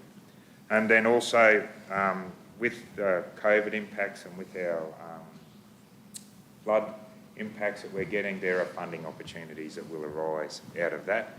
And while those funding opportunities don't cover all of the impacts, they certainly assist us through the state and federal DRFA funding to assist us with that. Sorry to go on. That's my introductory remarks. You're right, Eric. I'm enjoying the update, I have to be honest with you. So happy to take questions now, Eric. Councillor Summerfield. Thank you. And obviously it's been a rough year for roads every time you turn around, and so I appreciate the frustration involved. I'm just wondering a couple of things. One is, what do the staff do when they can't do the roadworks? How do you find ways to employ them, or do they take leave that's accrued, or...? No, we don't take leave as accrued. Generally when we've got rain, we've got drains to unblock, we've got monitoring to be done on different sites. On our construction sites, they busy themselves as best they can on protecting the site. Obviously, we don't want them working in the rain, but they find work to undertake to protect the site, going around clearing block drains. There are some elements of work that we can do, and then also depot works and cleaning up, etc. But quite obviously we find some work. The wet weather creates other works that's necessary to be done. It's just the efficiency of being able to undertake those is reduced. Thank you. So then my second question, if I could, was around we do external contract work from time to time. I just wonder, do we try and do all of our own council road works before we do that external contract work, or...? Our major external works that we undertake is the road maintenance performance contract. So that's with TMR, where we perform maintenance services for main roads on a number of their roads in the area. So we have contractual arrangements that we have to fulfil, and most of those TMR roads are also our higher order roads. So I can't say that we totally prioritise council works. We try and find the balance there, but we have some contractual arrangements and safety, liability risks if we don't undertake works, emergent or necessary maintenance works on our network. So when we're selecting which contracts, RNPC is something that we've done for many years, and that's a year-to-year type event. We've certainly reduced the amount of work that we've done for other major TMR contracts. So when we're deciding, do we take on a TMR contract or not for, say, a major rehabilitation works, we will look at it and we will prioritise our own works. And like this year, we have not taken on a significant amount of TMR works that we would have possibly in previous years. Thank you. I do have one more, sorry. on page 122 or 282 on board books, the black spot funding, there was an application in July 21. Did we actually get that? I think we've received preliminary advice that we have one or two, I think, yes. So that was for the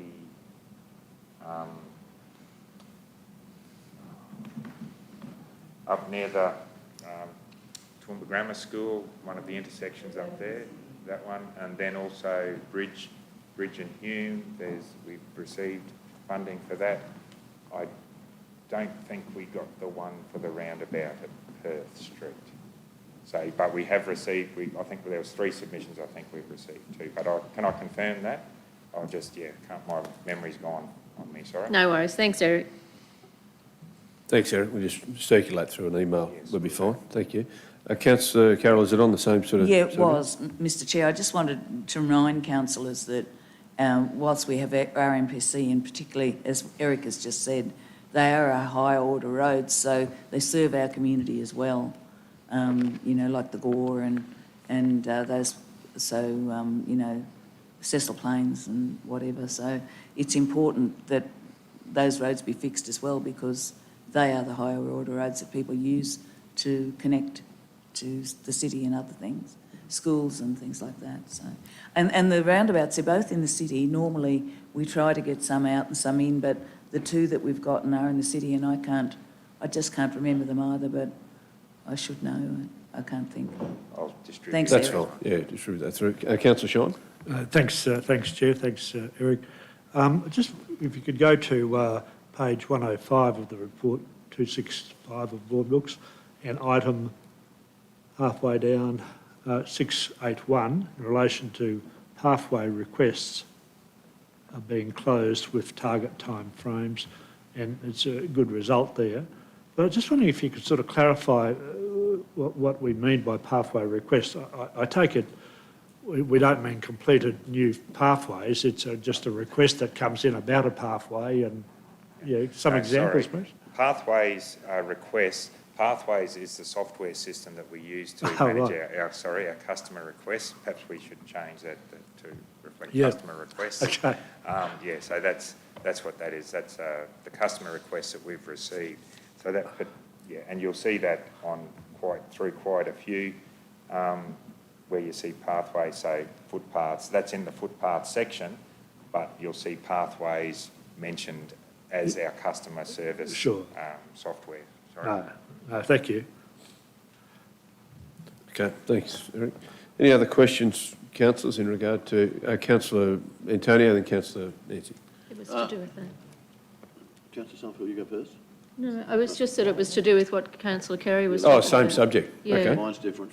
Yours is different, and Tim's yours is different? Okay, well, let's go Councillor Nancy. Then. Thank you.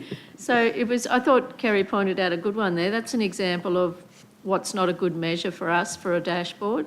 So if you think about what would be a better outcome would be, we've received this many customer requests for pathways, for footpaths, this is how many we've been able to deliver, would be something that would be more measurable, because it simply says, that's how many requests we've received. And that really doesn't mean anything, because it's not helping us understand how many we're actually delivering. Does that make sense? Well, it's actually a bit more than that, but I know where you're coming from, because it actually says the KPI is related pathways, so the number of pathways year to date, completed within agreed timeframes, and the comment is pathway requests are being closed within target timeframes. But you don't know what closed means, whether that is just a case of you've been dealt with, goodbye, or responded, or something actually has been delivered on the ground. I know, is that what you're saying? So the definition of pathways closed, as in what was the outcome of that close, whether something progressed or something didn't, is that? That often, if you're wanting what's delivered, it depends how much money you've got put into that section as well. So it's not a good measure either. It's a good point, though, I think, and maybe that's something that you could take offline with David and Troy and think that through as to maybe the wording isn't quite 100% perhaps, but some measure like that. Councillor, sorry, did you want to? Could I talk to that? Sure. In terms of when we pathway requests, they'll be closed when a number of things have occurred. One is that the work is done, and that's quite a majority of them are where the work is done and completed. The other one will be when the customer is told, no, we won't be doing anything there. And the third one, which does cloud things a little, is where we have given the customer a time that we will undertake the works, and it goes into our maintenance management system. So off the customer request system and into our maintenance management system. So. Yeah, just in my mind, that might be the three measures that you actually do. Anyway, can you think that through rather than try and prosecute it here? Councillor Antonio, then Councillor McMahon. Eric, my question is in a broader sense. What percentage of our work is done by contractors? I did notice that there were some road recovery work done in recent times, even in road, a new culvert put in by a contractor in the area where I in fact live. From a previous life, I'd found that supervision, very much of an external contractor, can be quite costly. And how do we manage that? Yeah, just roughly, and I'm happy to take that on notice, but I just wonder, there's an opportunity for contractors, of course, for us to catch up on the stuff that we can't do, but I'm just wondering about just whether that's a value for money proposition. Look, I'll certainly come back to you. I don't have those figures at my fingertips. That's fine. However, we do utilise contractors a significant amount.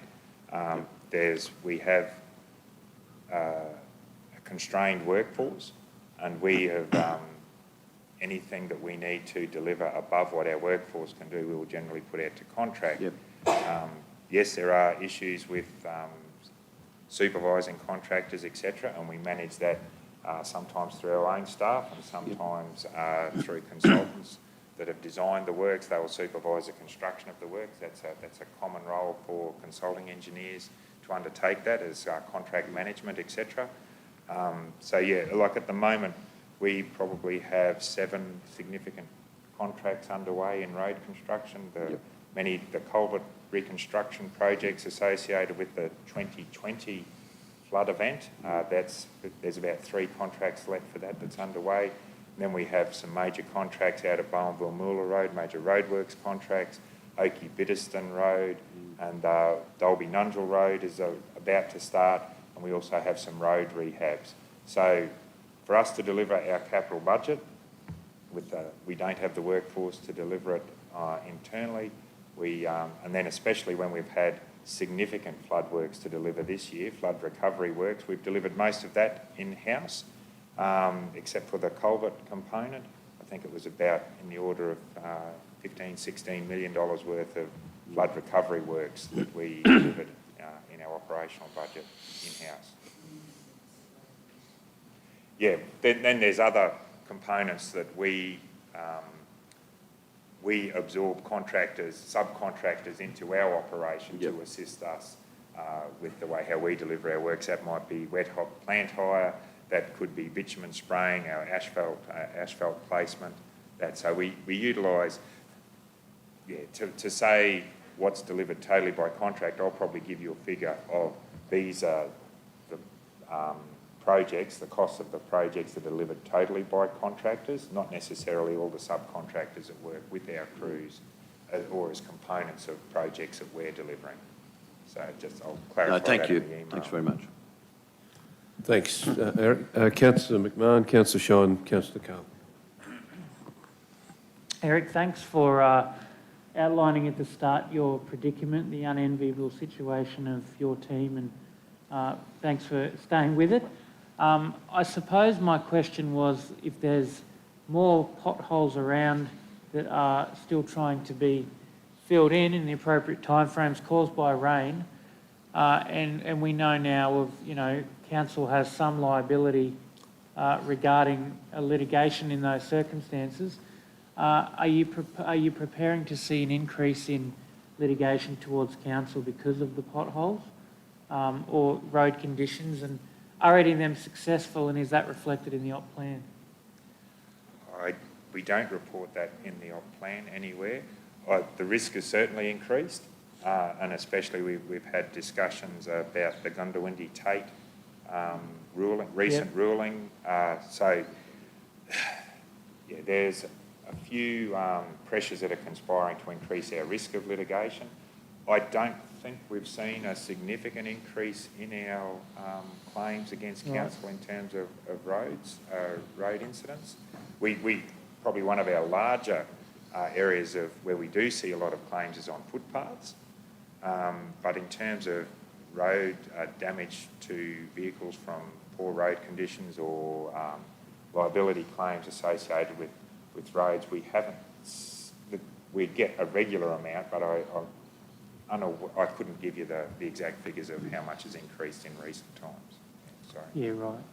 So, percentage of those claims that I suppose you wouldn't have the data, are they usually successful? Or, like, how hard is it? It's a challenge, and it's becoming harder because of some of the rulings of the court. And the Gundawindi Tate, I think we're yet to see how that will pan out. It's a new ruling. There was a time, was it back in the 90s, they removed the malfeasance, non-feasance from road authorities, and there was a fear that we would have an explosion of liability claims against road authorities. That didn't occur. The Queensland Government brought in the Civil Liabilities Act, which limits it to an extent, but it's a constantly evolving area of law that for road authorities is getting harder and harder. The rulings seem to go in favour of the people making the claim. Yeah, it's an interesting one. Just thought I'd raise it, more potholes, more issues. In my department, if the park's delayed for a year, there might be a community angst, but in yours, it's actually litigation, and it's something to be aware of when we start doing budgets for roads. But anyway, it's not only litigation; it's road safety. We have deaths and injuries on our roads, so yeah, it certainly is. Something there. The Tate versus Gundawindi was a RMPC contract, and that has heightened everyone's consideration because they did have signs out. It was in a big event, and they blew over or something happened to it. They weren't sandbagged properly, and it was motorbike and ever. But that, as Eric has just mentioned, that has the ability to play out in right through our business with construction and maintenance, and also with parks and everything like that. So it's not just in the road space. It's the courts seem to be moving to a more, I don't know, somehow council seems to have this big money tree, and we seem to be, they forget that we're just a sum of the community funds and stuff. But I think we have presented here about the Gundawindi Tate, and I think that there's still ongoing, there's still ongoing conversations about how we can handle LGAQs all over that. So still yet, as Eric has said, to play out, and I think it'll be a couple of years before that filters down. So it's something we need to be very careful about. It's not necessarily about potholes. Thanks, Councillor Carroll. Councillor Carey, then Councillor Bill. No, thanks, Chair. It just shows you the importance for lawyers. I'm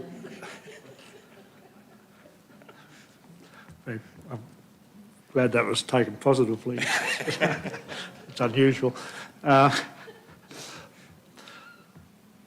Quit while you're ahead, I reckon.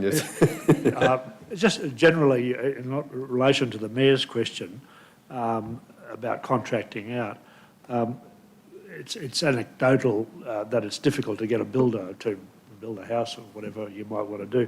Is Council finding it difficult to get contractors to do work because of the nature of our economy at the moment? Yeah, certainly is. We've been lucky enough to secure contractors, but obviously the price has impacted, and the choice of supplying the rules of supply and demand rule here. We have been able to secure contractors for our projects, but they can be more demanding. The negotiations are very much in favour of the contractor at this stage. So we've been able to, yes, it is more difficult, but to date we've been able to secure contractors for our road works. I know our project services in building works have been suffering some real challenges, probably greater challenges than ours. No, well done. Could you go to page 116 of the report, to page 276 of Board Books? It's item 261. And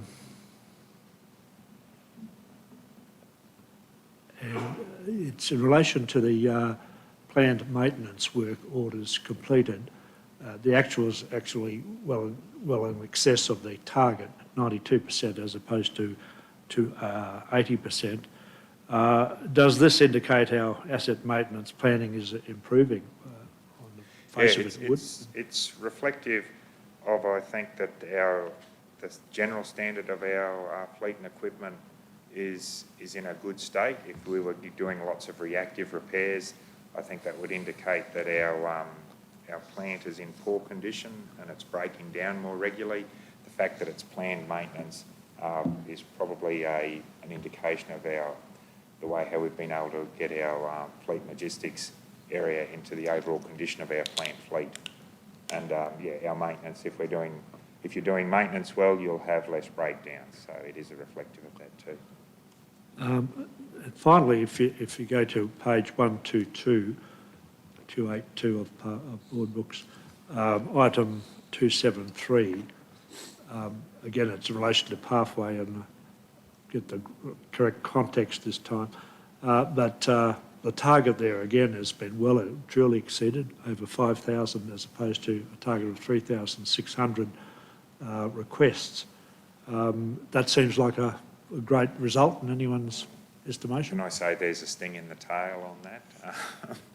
The fact that we've been able to do so many means that we have received so many. Yeah. And look, this is one of the areas in our road operations area that is under severe stress in terms of dealing with these customer requests. And while, yes, it's a great pat on the back for them to have actually achieved so many, it's because we have received a lot. And so, yeah, that's a real area of stress. But it is, it's Is that weather related mainly?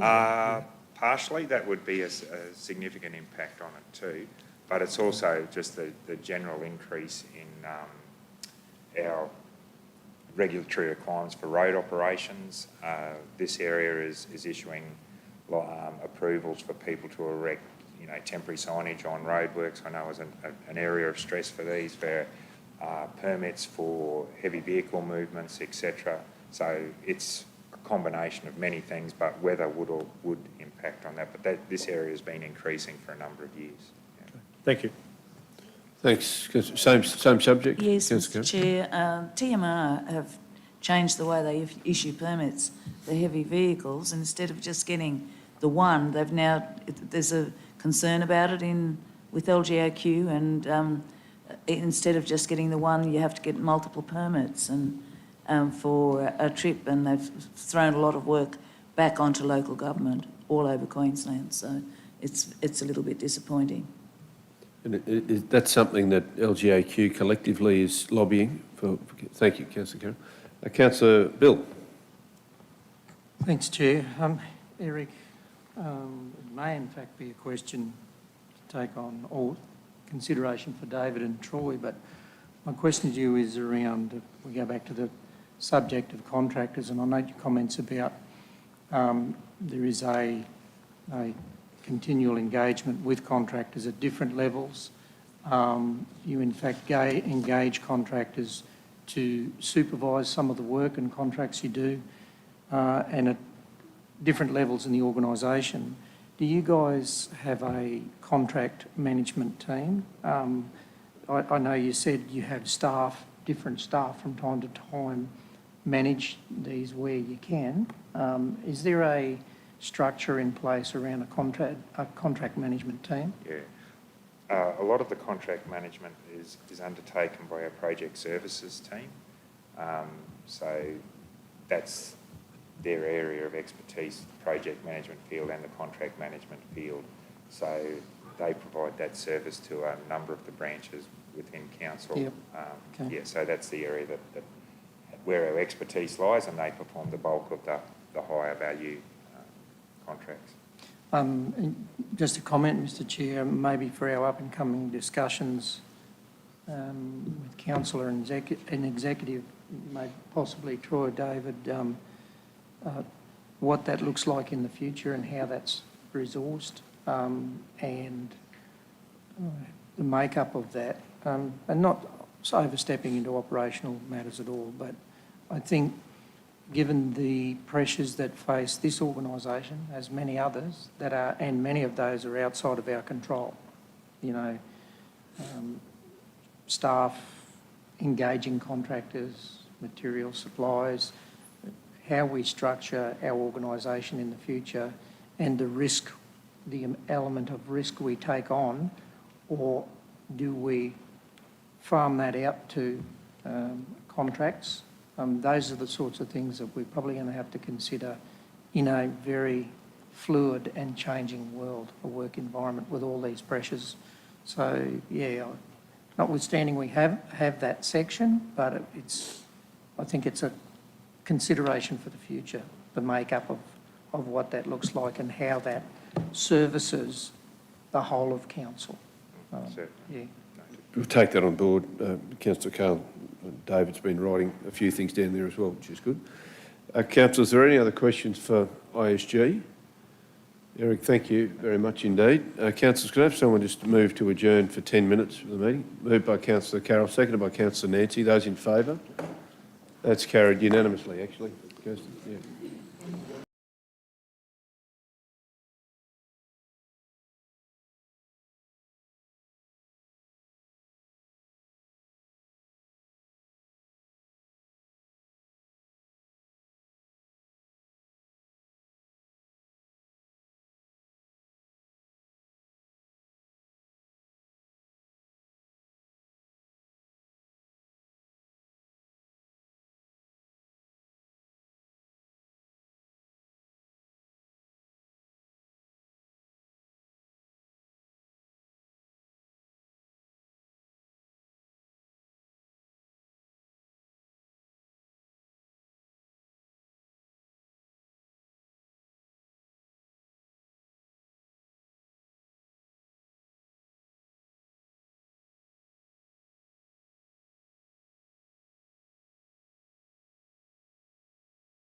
and of Finance and Business Strategy, and we continue with operational plan, which is item 3, and invite General Manager Stuart Summers to come forward.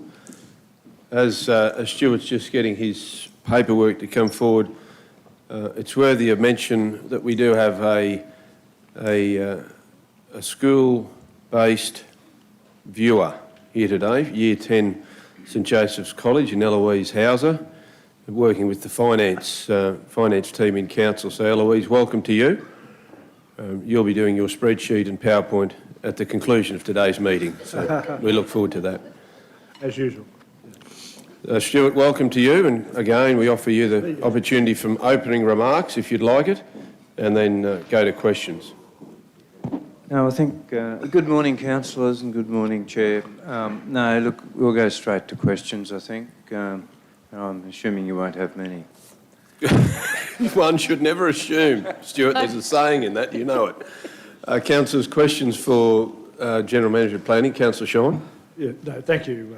Thanks, Chair, and thank you, General Manager. I'll just take you to page 146, which is page 307 of Broad Books, and it refers to the formulation of an action plan for future city centre master plan priorities, etc. I'm just wondering, the action plan for the city centre master plan, are you confident that this body of work, which I take it is fairly considerable, will be completed in the forthcoming financial year? No, I'm confident it won't be. And I might hand over to Michelle to talk that through, but that is a consequence of, particularly in that project, of staffing issues. But I'll ask Michelle if that's okay with the Yeah, Chair. thanks Michelle, welcome to you. Thank you.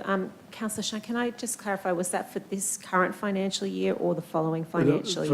For the next one. Yeah, thank you for that clarification. Yes, I am confident that we are able to complete the action plan next year. I'm pleased to be able to advise that as of last week, we've been able to engage a temporary contractor on a part-time basis to help start to initiate this project this year. And that will be some of the background information and collation of the evaluations that have been undertaken to date. That will set us up in a position to be able to commence more fully in the new financial year, pending any of the other budgetary considerations around those aspects. That's good. Thank you. Great, thanks Michelle. Any other questions I apologise, I misheard that. I thought you were talking about this year. Yeah. Oh, no, thanks Stuart. Councillor Nancy. Thanks, Chair. Thanks, Stuart. So on page 135 and 136, or 296 and 297 on board books, percentage fast-tracked. Could you explain those, please? Sorry, 290... 296, 96. the last three down the bottom, and then the one on the following page. Could you explain those ones for me, please?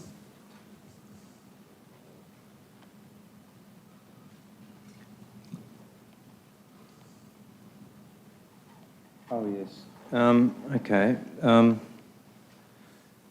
These are the red crosses you want to explain? Yeah. The fast track, you've got the KPI 390, which relates to fast track. There is an opportunity for developers who have smaller developments and are totally sure that they have fully documented their application to go through a fast track process. Now, occasionally we have someone that, we generally find that most are not fully documented, but most are fairly well documented and they stay within the fast track. And sometimes getting that documentation causes issues with the time. We do try to deal with fast tracks within the 10-day period, and we do achieve that in most cases, but there are some cases where we don't, and that's shown up there. But generally it's the idea is to get what we can through the system as quickly as possible, and straightforward applications that are well documented certainly do go through very quickly. The other one is an impact assessment. It's talking about impact assessment applications. they by very nature are much more complex, and some do take a lot longer to get through the system. I think in regard to that particular item, one of the references there, it was to do with the applicant requesting a delay in the process so that they could actually provide further information. Okay, so I did just wonder though, with the fast-tracked ones, I was always of the impression that we as a council did always deliver those in the 10 days, but That's this right. is indicating we're only getting half of them done in the 10 days. That's right, because despite the best efforts of the applicants, they often don't have all the right information there. By the time we get back to the applicant, and generally it's by phone because it is fast track, you can't wait for correspondence and what have you, then the applicant needs to get that additional information from their surveyor or their engineer or whatever. It takes a few days. It's not long, it's before the 10 days are gone. So, but I think it's worth keeping the 10 days as a rigour, as a stretch objective. Okay. If that's where you were going to go, Councillor, I'm not sure. Yep. Well, it's good to hear that. Thank you. So just on that 10 fast track one, I see there was only 2 applications, is that right, in that reporting period? I'm not sure, actually. Yeah, I saw that too. I thought there was more than that. But Could you just clarify that, I will. Stuart, for us in an email? Thanks. Councillors, any other questions for planning? Councillor O'Hara-Sullivan? Thanks, Mr Chair. Stuart, on page 306, and I think after that session that we had with the LGIP and the trip yesterday, I probably should know the answer to this, but that KPI 06562 about the percentage compliance against the statutory LGIP checklist, and the target's 100 and we're at 20, where does that leave us kind of in terms of, risk exposure and how sort of vulnerable we are to not doing what we need to do and report on? in terms of getting a full answer, we'll pass over to Michelle, if it's okay, through the chair. Thanks, Stuart. Thanks, Michelle. Thank you, Councillor, for your question. That's a great question. The compliance checklist is something that we need to submit when we provide information to the third-party reviewers in the state government around how we've undertaken a review of the LGIP and how we have undertaken the steps in developing the LGIP. The delay in this relates to the changes in the program which have now resulted in a shifting of the program and a delay of the program to deliver the Toowoomba Region Infrastructure Plan amendment, and that was as a result of some changes to the broader Toowoomba Futures program, including changes to the growth plan. So it's not possible for us to actually progress the finalisation of the compliance checklist until we're much further down the track.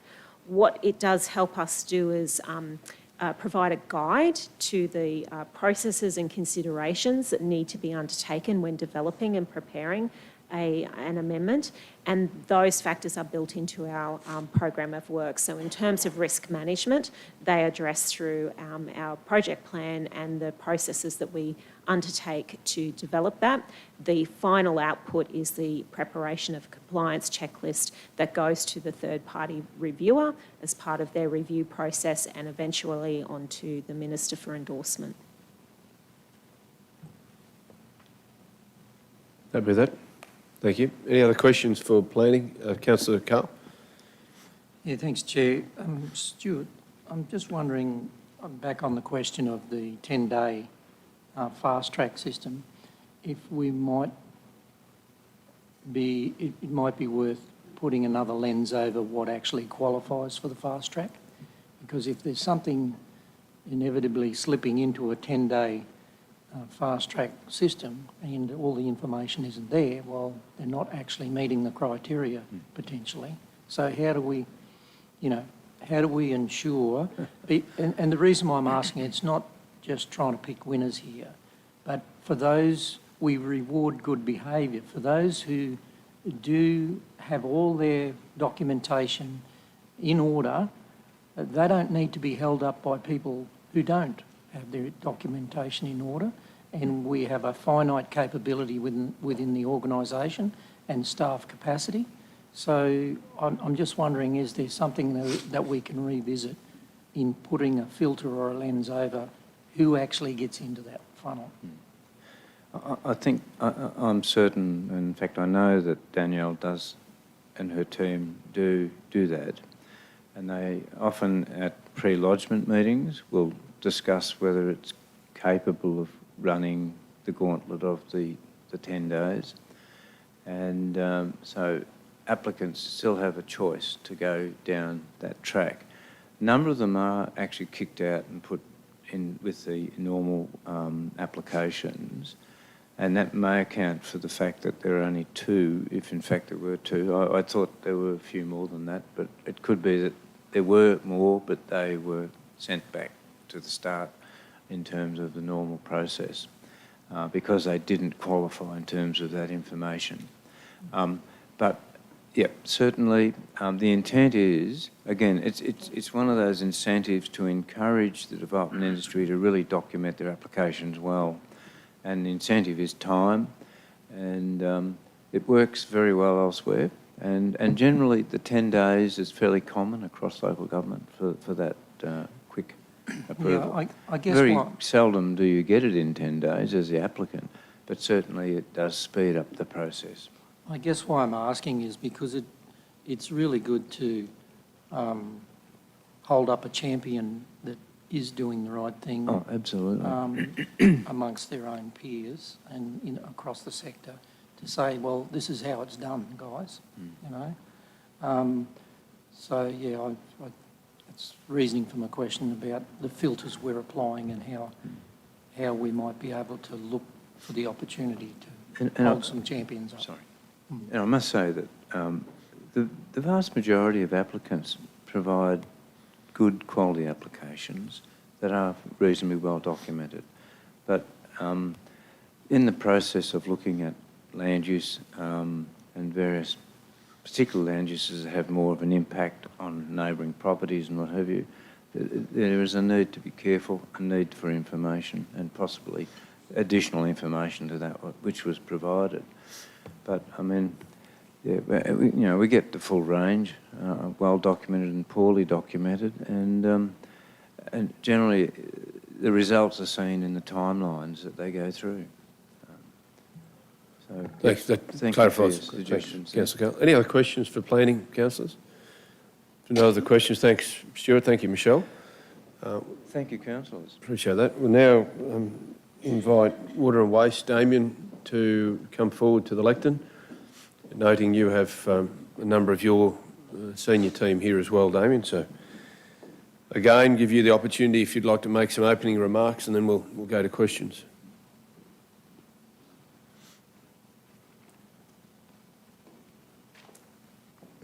Thank you, Chair. I'll just say a couple of very brief remarks.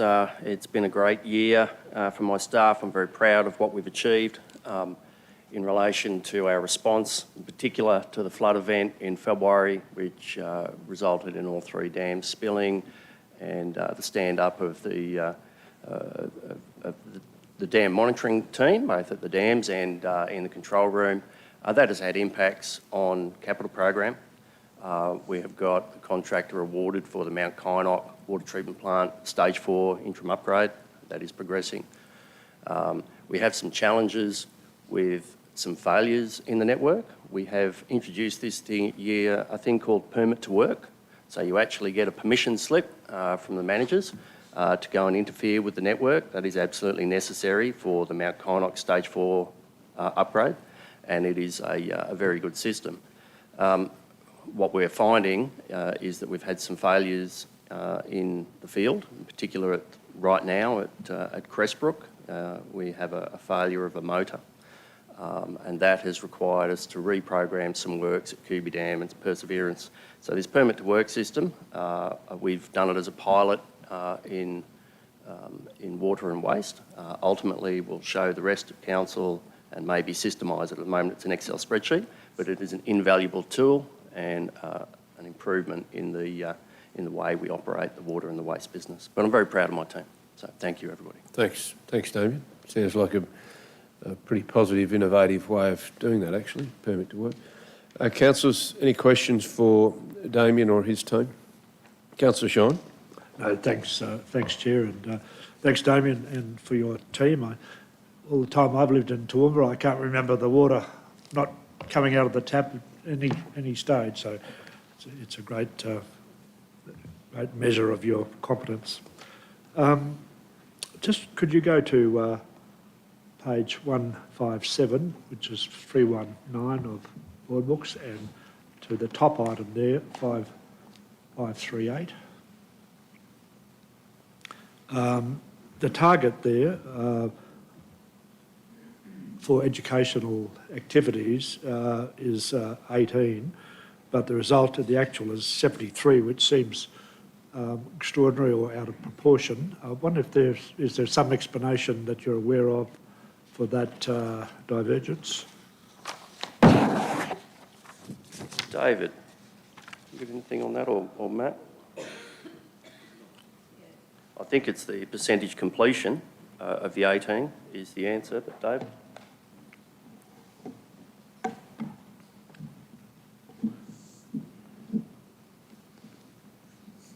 Might be a year to date as opposed to a month, perhaps, I don't know. Yes, it'd be the progressive total. Okay. So we'll look at that at how we report for the future. No, fine, thank you. That'd be good. If we make a note of that as well, David and Troy, in regard to that, because there's some anomalies around month report, year to date, percentage, whatever it may be.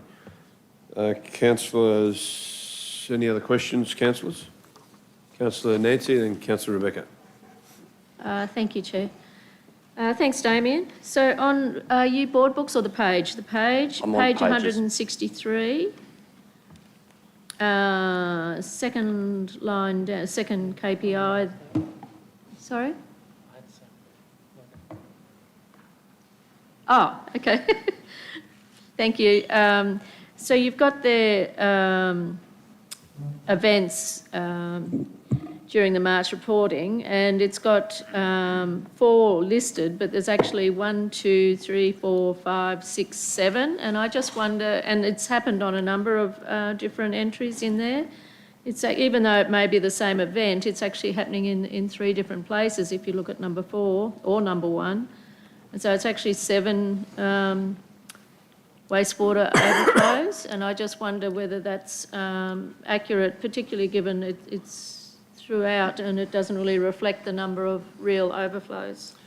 As you see on that KPI 612, and Matt, if you might want to come up to the lectern, there's 22 actual events, and whilst we've noted a area, we have multiple pump stations in some of these individual areas.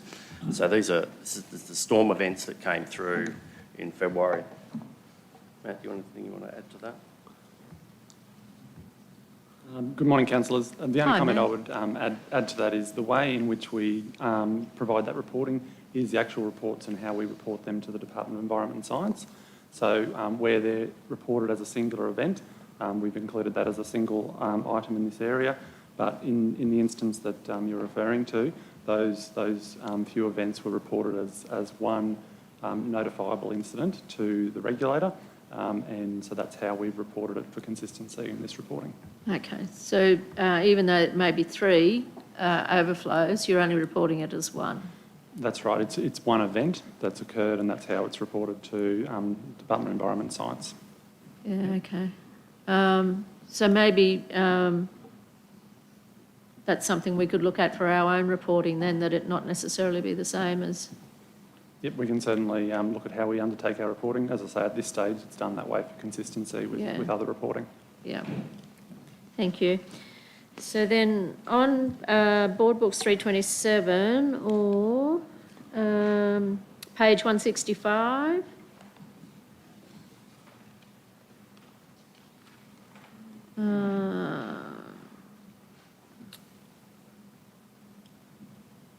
No, sorry, 329. Which is 167. The AWG health exceedances we have 5, and yet it's a 0 target. Obviously, we'd want 0, but we've had 5. Is there a reason why we've had 5? There's a number of things that happened with the flood event into the dams, the turbidity, the suspended dirt in the water increased. We've also had some trihalomethanes, which is as chlorine decomposes the organic matter that it comes in contact with, it breaks down and can create some trihalomethanes. So they're the sorts of themes of the reportable events. Maddie, do you want to add anything else? In addition to that, I'll just mention that in next year's operational plan, we are looking to change that target from above 0, not for the reason that's seen as acceptable, but it's a more realistic target. And so the examples that Damien's given there are obviously notifiable incidents and were managed through the water regulator. But there's other, so some of these others that have occurred throughout the year relate to, for example, lead, which is from the sample tap we've found. So these aren't actually in the water, it's actually the sample taps are leaching a bit of lead into the sample. We've replaced the sample tap, resampled, and it's okay. So we do expect to see some exceedances each year. Almost always this is due to external factors. They're reported, and so that's why we'll be looking to change that target. But yeah, that's I guess a summary of what we're doing and why. Thank you. And do we ever compare with other council or other water providers in relation to this? Yes, we do. I don't have the results here, but all water authorities undertake annual reporting on a whole range of parameters, and that's benchmarked in an annual report. Yep. Okay, thank you. So then on page 168, around capital works program, we've actually got only 54%. And I'm wondering, is that of the original budget or the revised? That will be revised budget. Okay. We didn't play with our budget terribly much, but we have had some headwinds in relation to delays in supply chain. So we order something and where it would ordinarily take 6 or 8 or 12 weeks, it's blowing out considerably. We've got, right now, the liners for down at Clifton have arrived and are being put in at the wastewater. We've got the liner for Bedford Street. The contract was signed last week and that will be ordered. I think it would have been ordered yesterday. A pipe for Perseverance, that order has been coming in. That pipe is being laid up in the yard where we want it to be. Some delays with configuration of the ultraviolet disinfection that we want for Mount Kynoch. Some delays with the configuration of that and the ordering of that and a clear water pump for the Mount Kynoch Stage 4 upgrade. And by necessity, the flood event did put our team into 24-hour, 7-day work, and then it put us into fatigue management. So the people that are delivering the capital program were also the people that you need in the control room at the dam walls and doing the inspections, because they're the people that are trained to do it. So it does hamper and slow your program. Thank you. Thanks, Councillor Nancy. That's it for the time being. Councillor Rebecca and Councillor Tim. Thanks, Chair, through you. Thanks, Damien, and thanks, Matt.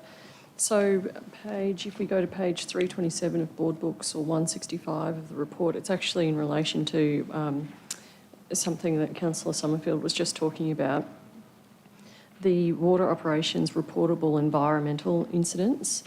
And I want to just talk about in particular Cambodia, the SPS overflows. So we had Cambodia being affected with those overflows on the 3rd, and then the 6th, and then the 18th, and then multiple overflows in Cambodia on the 27th. And again last week, or again last week. So my question is, we all have an understanding of the limitations of that system. So will this information be used to inform the prioritisation of capital projects for this coming financial year? Because it seems like, the reports that we're getting are saying that there's an issue here So will that be sped up, that work on the Cambodia system? We've actually, Ray, do you want to come up? We've actually been doing some upgrades to the sewer pump station at Great. Cambodia, but we also reprogrammed the smoke testing and this year did Pittsworth and Cambodia. That smoke testing, my understanding, has been complete. It found some notifiable events that we were, sorry, not notifiable, but it found some non-conformances with the plumbing, and those non-conformances have been made aware to both our enforcement team and to those landholders. Ray, do you want to say anything about Cambodia? Thank you for your time, councillors, and thank you for the question. So Cambodia has been highlighted as a problem. Maybe being highlighted by the weather patterns. The sewerage system typically is designed for a maximum capacity. And what we're finding through the smoke testing and CCTV is that there are a lot of legacy connections from stormwater, from house drains, that back in the day it was easy because the sewer pipe went past, so it was an easy connection to make. That stormwater hasn't typically gone to the right place. So we don't ever design a sewer system to cater for that type of capacity because the pump stations would be enormous and the pipe would be enormous. We do have a rolling cammering and relining program to highlight and find these connections, which are then removed, and also for cracks and breaks and root intrusion that also occurs naturally in the environment. So Cambodia will be a target now because of these that we are finding now, and hopefully we can resolve some of them. And the smoke testing, as Damien just said, has highlighted some. You use a theatrical smoke and you push it down the sewer, and lo and behold, it comes out people's downpipes. So those then places then are targeted, and we find out where their connection is and have them repaired. But it kind of the events kind of highlight the inadequacies that are inbuilt in the systems. Thanks, Ray. So is it the case, though, because I had thought that there was talk of increasing the size of the pipes as well. So is it the case that this work is identifying the connection problems, but separate to that piece of like capital work about the size of the pipe also needs to be addressed by council? I think, Councillor, it's probably a combination. I mean, the pump station that we've just recently built is substantially bigger than the old one that was there, and even it isn't able to pump all that stormwater. And then stormwater at the other end of the wastewater treatment plant isn't suitable, it's not sewage. So we end up washing out the systems, and it does cause issues. So we kind of need to come back to the start and fix the problem at the source, not try and perpetuate it through the system. Cambodia and Crow's Nest are what's called common effluent disposal schemes. They're not actually a true wastewater sewage scheme. So essentially I'll throw to the guys if they want to correct me, essentially what you do is you drop in some PVC so that the septic tanks, the overflow from the septic tanks doesn't have to have fingers into the backyard, and the overflow goes into the PVC and then comes down. It's a cheap way to deal with something, but it leaves you with legacy problems. So we've got legacy problems in Crow's Nest and we've got legacy problems in Cambodia from these CEDs. Eventually we will have to properly sewer, and there is a plan to do a proper wastewater treatment plant and properly sewer Crow's Nest, and we will have to do similar in Cambodia. As part of the Water Vision 2.0, we are throwing out there, Councillor Carroll, you'll like this, the fact that everything has been coming to Watala as the central wastewater treatment plant. We are kicking around the idea of a wastewater treatment plant to the south. What that does is it, takes some load off Watala, and that will extend the life of Watala, but it gives you another operational asset to run. But it also means that any opportunity for recycled water is not centralised just at Watala, that we're taking some load and potentially having a recycled water opportunity to the south. Councillor? Councillor Carroll? Perhaps. Nothing? Okay. Going to say there was a southern treatment plant planned some 12 or 14 years ago. On that patch of land that I think you acquired, community land, yeah. Councillor Rebecca, any more? Nothing there. Councillor Tim, Councillor Carey, Councillor Paul. Oh, Chair, thanks. My questions were exactly the same as the two portfolio owning councillors who asked the similar ones, and I thank you for explaining that. With the sewage and the environmental reporting, they're both, 4 or 5 times the target, and you've given good reasons for them. And then as well, if multiple go at one time, it's only a one event. So there's really quite an amount higher than that. I appreciate the discussion around capital works priorities and future plannings to try and... The regulator, when we set that paperwork in and we talk to the regulator, we have to ring up the hotline, the pollution hotline, and then the paperwork follows. But the regulator doesn't have a great sense of humour about sewage systems overflowing.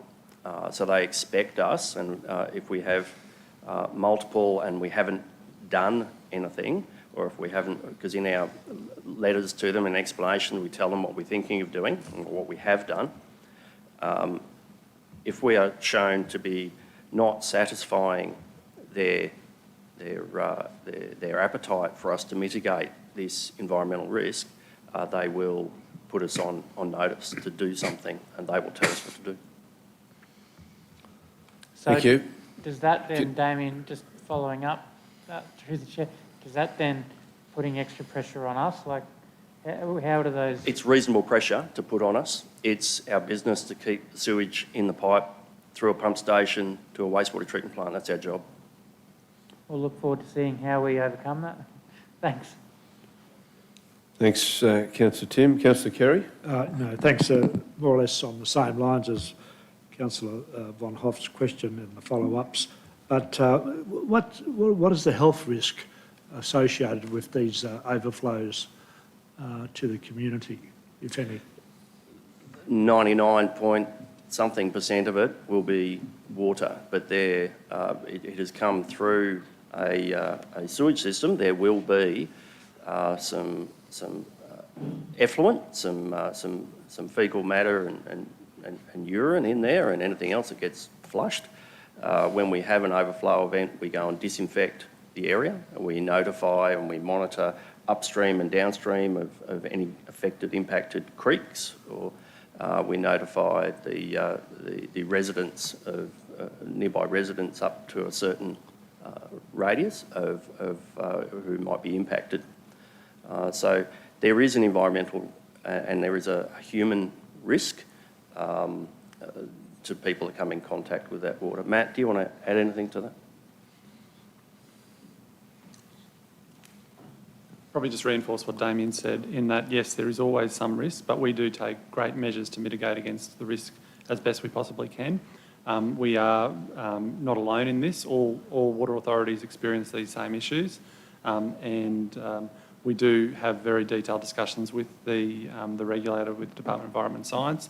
In the instances of Cambodia in particular, they have asked a lot of questions around what's happening and what we're doing, and they have recently given us a letter to say that they are satisfied that we are undertaking appropriate actions in that instance. So at this point in time, they're satisfied with what we're doing.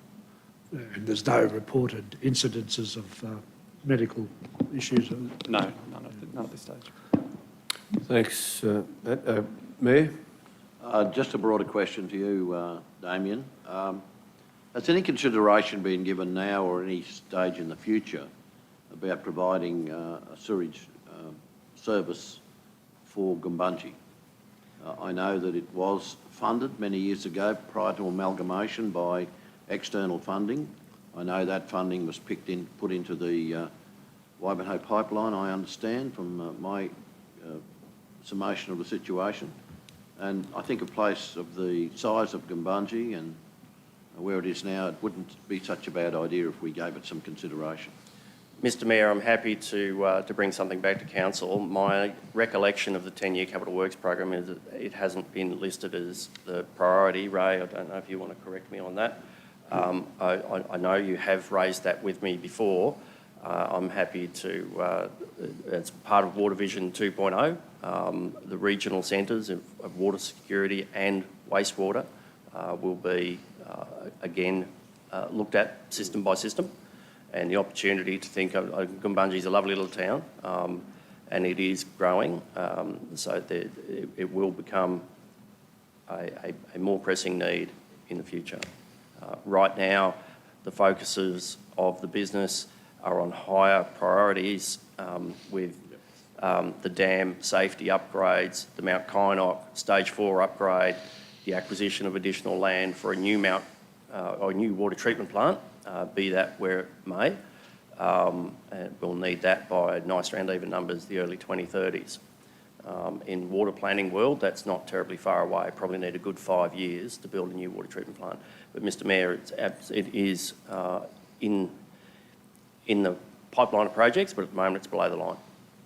And there may be some more innovative ways of treating that water without having to move it away now with modern technology, and that's the only thing that's inspired me, plus the fact that I think those of us who sat around here in the first term of council realised that Gumbungee had been dropped off a list. Thank you, Mr Mayor. Thanks, Mayor. Thank you, Damien. Any other questions, Councillor Sean? Yeah, no, thanks. Just one more if I could. On page 157, the last item on the page, 540, relating to waste diversion from landfill, the target there was 30%, but the actual is 42%, which seems to be a very great result. How was this achieved? Was it partly from education or other factors? I'll ask David or Matt to come up, but as we're putting more and more, rolling out the waste transfer stations, right now we're building one at Yarraman, the opportunities for greater diversion improve as those facilities come online. David, have you got anything else you want to add? Thank you, councillors. Yes, in respect of the numbers, as I discussed yesterday in the meeting, it is a peaks and lows in regarding some of the trends. Certainly regarding, at the moment, we are having a large volume of green waste, which is being diverted away from the landfill. So because that volume is significantly higher, fitting in with the total volumes, that also comes off in a higher percentage.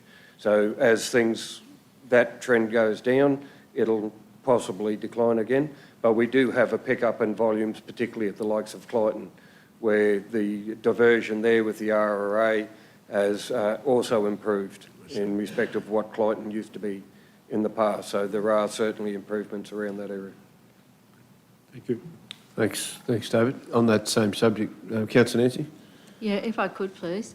So I just wonder whether we're going to increase our target for next year, given that the waste transfer stations, which David spoke about, we can get up to 70 to 80% at O'Mara Road, which really brings us up, but then it's the outer-lying ones that haven't been converted to transfer stations that are letting us down and bringing us down to that 42%. 40%, I think, and Matt can probably correct me, or David, the 40% is about what the state is achieving. So we need to be, and I just wonder whether we're going to increase our target for the coming financial year. Yeah, I don't have the documentation in front of me, but it'd be worth... It's a good question to pose, and the team will think about it. So overall state diversion's around that 32, 33%, so we're very consistent with the rest of the state. In terms of what our target should be, I'm not sure exactly what's been put in next year's operational plan, but the intention would be, and I think 2025 is the next target that we looked at in our waste management strategy. We should be looking to gradually ramp up to that. So we can have a look at what's included in that operational plan, but yes, we should be looking to improve over the next few years through to that next target that we set in that waste management strategy for 2025. So we'll have a look at that. That'd be good, and noting Troy's made a note of that as well over to the side. Any other questions, councillors, in regard to... Councillor Megan? Thanks, Mr Chair. I guess, Matt, to you, on page 318, about the waste and education engagement. So can you just remind me what that is about, the marketing campaign? Who's that to? And what's it So about? there's two elements to this, and I'll just find the page. Sorry, what's the page? It's on the report, 156, and on the paper version, 156. 156 down the bottom.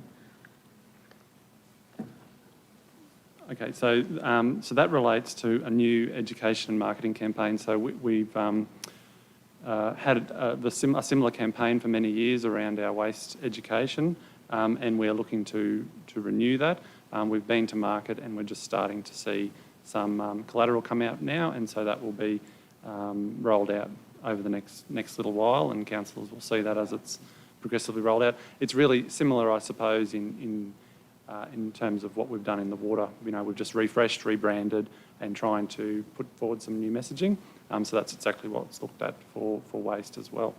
And I'll just comment on the question that was asked earlier around the number of waste education and activities that have been done, and it was well and truly above the target. That's because the way in which we count it, we look at every time there's a social media post or a media release or any of those minor items that we do regularly. We put up signage for Plastic Free July. We'll do those things, we'll include that. And certainly, to Councillor Shine's point, we should be looking to review our target to be probably more in line with the way in which we're measuring that. So that answers that. Thanks, Matt. Just another question, Councillor Von Hoff. It's just a comment in relation to Councillor O'Hara-Sullivan's point. I've said this before, but I would like to take the opportunity to say it again. If with this marketing campaign there's the prospect of any collateral, can we make sure that it is not new-use plastics and that they are indeed recyclable? Because if we're talking about diversion from landfill and all these waste reduction strategies, to then have, you know, a little garbage truck or something that's new plastic, it just flies in the face of what we're trying to do. So it's just a reminder to keep that front and centre. Thank you. That has been noted, and we've raised that with the company that we're working with, and also bearing in mind that we do have some great examples of local Toowoomba companies that may be able to provide We do indeed. material. Thanks very much, Matt.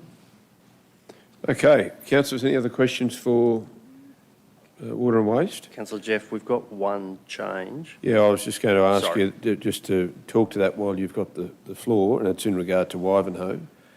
Yes, following the flood event, that Wivenhoe asset has proven its worth during what we call the Millennium Drought 2.0. So it was turned on the 1st of April 2019. It took us some months to get that asset re-operationalised. We turned it off, I think it was the 22nd or thereabouts of February. That asset has got wet feet. The jetty went underwater. The LV and the HV switch rooms had a couple of inches of water through them.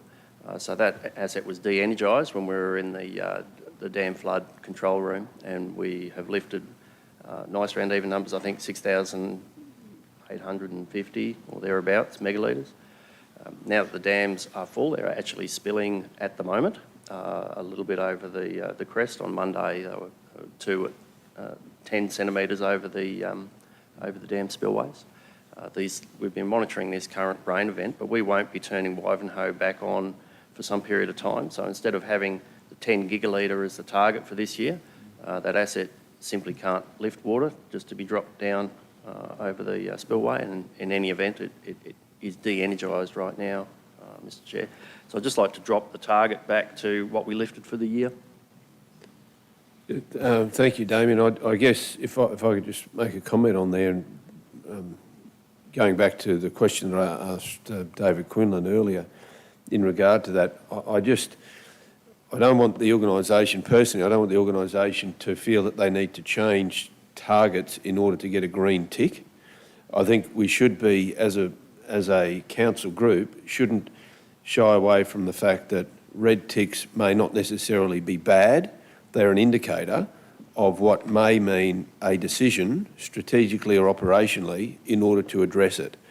So I guess that's a personal message to the organisation, the CEO and general managers, that red ticks coming to this forum should not be a fear of being prosecuted in any way. They are simply an indicator that may bring rise to conversation of how we can do things better, or it may be a simple fact of there was something happened, and that's where the commentary within this report provides that. From a transparency, a public perception, personally, I would prefer it to stay where it is and the commentary just simply to say exactly what you've said, because that gives more value than a green tick because we've changed the target. And that's not just you, Damien, that's across all GMs. I think we need to, as a group of councillors, give confidence to the CEO and the GMs. Because you've got a red tick on there doesn't mean that you'll be hung, drawn and quartered. It means questions may be asked as to how we can improve it. That's what it is. On that case, Mr Chair, we'll withdraw the request for any change, maintain the target as it is. Next year we'll have a target of lifting no water out of Wivenhoe. Good on you. Thanks, Damien. So, councillors, no more questions for Damien. CEO, just in regard to that, and Stuart, I'll ask you the same question in regard to the change you've put forward for planning. Given what I've just said there, Ryan, your changes, and keeping in mind changes are all different, do you have a strong feeling as to why those changes should be kept, or given where we are in the cycle, that we can reflect this in the operational plan 22-23? It can be reflected next year. Obviously, the reasons for that will just come through. One of the obvious ones there is the pulse survey, which we didn't do this year, but scheduled for December, which is the next November, which is the end of the next financial year. But all those reasons can be included in relation to any changes if you wish to. Thank you. That's great. We're really only talking about two. One is the Roe Parkland shed, good shed, and that we couldn't get a consultant. There were none offered, actually, to do the job. So we've put that on the indefinite hold list. But as we answered in an answer earlier in the session, with the City Centre Master Plan implementation plan, that's been pushed into the next period, so that we'll be getting it done in the next, and it is doable, as Michelle mentioned. Good, thanks, Stuart. So therefore, the changes that you've put in there with the commentary that you've just provided, I personally see no reason why we need to change the op plan structurally. We can just do that and use that as the commentary. Thank you. Councillor Vonhoff, you had a question? No, just in agreement entirely with what you're saying, Chair. The way to then amend the recommendation would be that Council note the organisational performance as outlined, and we just remove the words "and adopt the recommended changes." That's on page 148 of Board Books, page 1 of the report. So just... That's right. And just remove "and adopt the recommended changes." And I think that's all and Kirsten's typing away, so I dare say it's probably up on the screen. If not, very soon, will be shortly. But David, would you like to summarise or make commentary? I note that yourself and Troy have been making notes in regard to some of the commentary and keeping in mind feedback from councillors by this Friday for any other changes before we come back for a further draft of the operational plan 22-23. Thank you very much, Chair, and I'd like to say thank you to the councillors. It was very, very useful for officers today working through this. I particularly like, and Troy and I were discussing it, well, signalling to each other just then, that I think there was a very mature and excellent response to the proposed changes there, where what we're showing to the organisation and staff is that it's not necessarily a problem per se to have a red tick or red cross, but rather that we provide that commentary that's relevant to it. Thank you very much for that.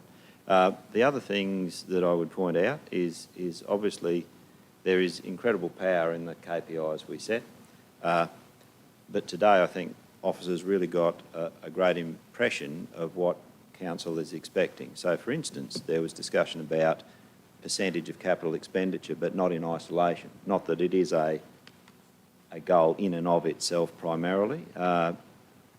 There can be times when people are concerned that that is the primary directive to spend the money, but today what we saw was a strong indication that was part of a suite of KPIs, and it's not just the only thing, but rather that the expenditure be done to complete the projects and to provide value, etc.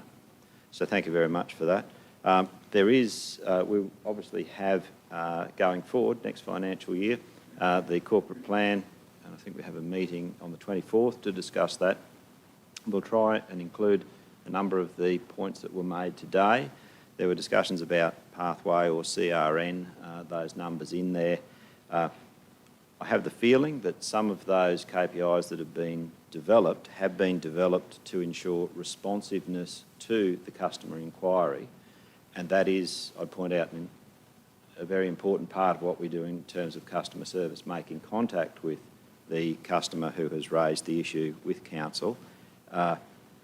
That is an important part of also dealing with the issue and the timeliness of that response. That was probably the intention of some of those KPIs, but taking councillor's point that we need to also be measuring what is done as part of that. So thank you very much to the councillors. Thank you, David. Councillor Vonhoff, you comfortable with a recommendation that's up on the screen there, given we've removed those few little things? Have someone move the recommendation. Moved by Councillor Rebecca, seconded by Councillor Antonio. Those in favour? That motion's carried unanimously. Thank you, Kirsten. Councillors, I propose an adjournment for 45 minutes in return of which we'll do item 4 when we get back, given the time that we are now. Can I have someone move to adjourn? Moved by Councillor Carol Taylor, seconded by Councillor Shine. Those in favour? Motion's carried. Thanks, Dave.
When you're ready.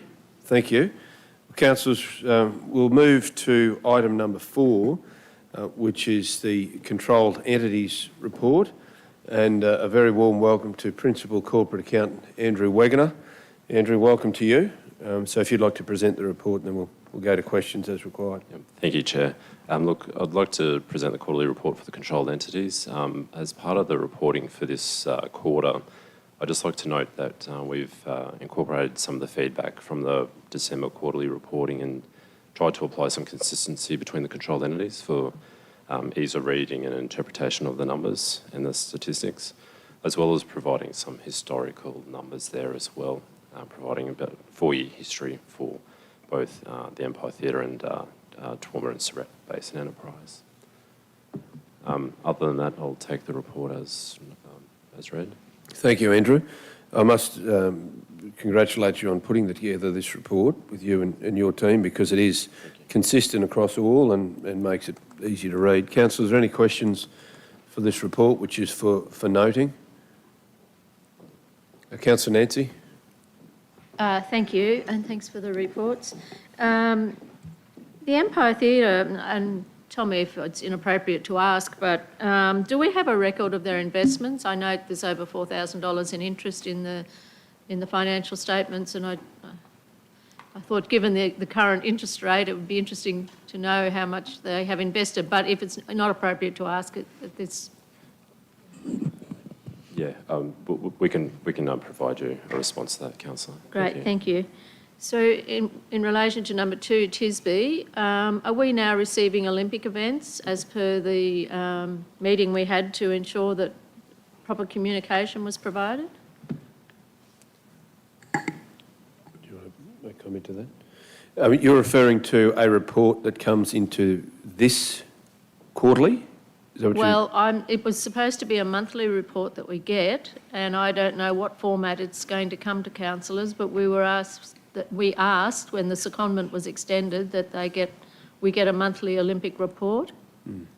My recollection was that it was coming through the Mayor's report within the Mayor's monthly update, I guess it's called, and would include an element of it within there. Can I just say, Mr Chair, I expect to receive that report tomorrow. Okay. I think it's currently with Brian and his office, and I expect to receive that report tomorrow. Okay. So just from a transparency and openness, that was the message, was to come through a report at the ordinary meeting.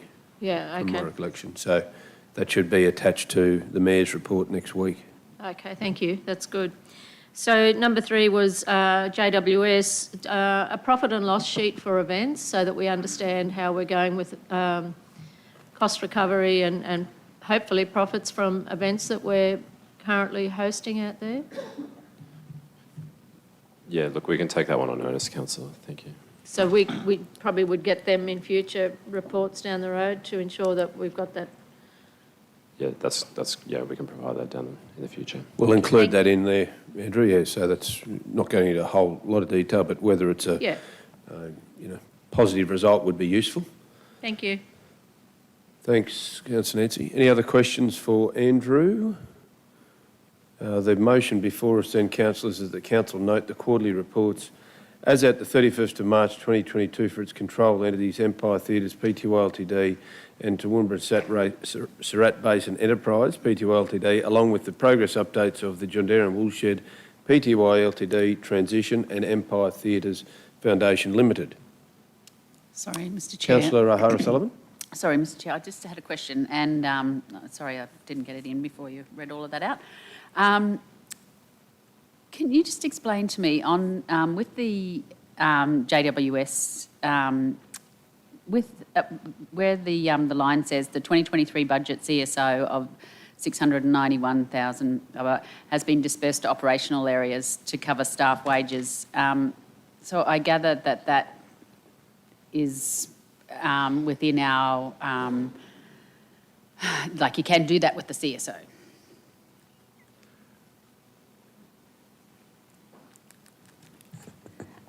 So we had 4 officers that have now got positions, so the budget associated with those officers has been allocated to the relevant areas, plus the portion of the budget for property services to maintain, do the works maintaining, and plus the business case that we're doing at the moment. So that's what's been allocated. So rather than have that separate budget for the woolshed. I guess, Anne-Marie, I just don't really understand what the obligations are of the CSO, like what it needs to be spent on. Well, when the company will be wound up before the 30th of June this year, so we've well progressed the formalities required. So there will be no CSO. The company will not exist next year. Yeah, so the staff have been working with council since August, September last year. I guess what I'm getting at broadly, Anne-Marie, thank you, Mr Chair, is with the CSO for the Empire and for Gendarian, what are the obligations of that, or what are the parameters around that? What does it need to be spent on? I wouldn't have thought that it would have been wages. Yeah, and so with the CSO traditionally, and I'm happy to provide further information by email. So what the CSO is to support non-commercial activities. So like at the Empire Theatre, it's quite clearly what events will make funds, and we know at the Woolshed, the weddings and that they are commercial events that are in competition with other businesses in the region. But the maintenance of the historical buildings, that's not commercial. So that's the sort of thing that the CSO would cover. And so we've asked for the areas to break that down in the acquittals. So since we've started providing these quarterly reports, we're trying to put more information. But that was one of the requests that came from this room, was to actually acquit the CSO and say what it's been spent on. So there won't be a CSO for the Woolshed after the 30th of June. Okay. Councillor Carl. Yeah, that's triggered a question from me behind Councillor Megan's question. Regarding the CSO, those CSOs are in addition to the contribution that council makes, or is it part of? It is. That is what it is. That's the contribution is going to pay for the likes of the works that's being done now, the asset review, all those. That's what that money's being used for. I'm thinking about Tisby here with a CSO of 358,905. I, like Councillor Megan, would like to understand some more about the CSO, community service obligation. What is a community service obligation to a Toowoomba and Surat Basin enterprise? Is that in addition to our almost 400, nearly 500,000 yearly, or is that part of that? That is, yeah, sorry, that is the investment that we're making, or support we're providing to the controlled entities. So the CSO is that funding that's provided from council to Tisby. And it would be, it's not necessarily a straight line across all what they are. It's the operating agreements with each that determine what the CSO is. So that CSO you're talking about there for TSBE, Councillor Clark has paid 362 of 418, and that shows the acquittal of what that is. And clearly it goes to wages and employment expenses is where that goes to. I just have a bit of a, can it be called something else other than a community service obligation? I find it hard to call it I'm not comfortable with a community service obligation to pay the wages of an entity, a commercial entity, private sector entity, and call it a community service obligation. I don't think that's the right terminology at all. We either give them a grant, it's a grant, or a contribution, but a community service obligation. I'm thinking of other community service obligations that we have, like swimming pools. they're meaningful community service obligations. They're money magnets. We don't make anything on them. That is a genuine community service obligation. There's things generated out of these, and not necessarily JWS or the Empire, but I just think it's inappropriately labelled, that's all. Yeah, we can provide councillors feedback in thank you. terms of the title of the payment and how it's aligned to our reporting requirements. Thanks, Andrew. That would be useful. Councillor Von Hoff.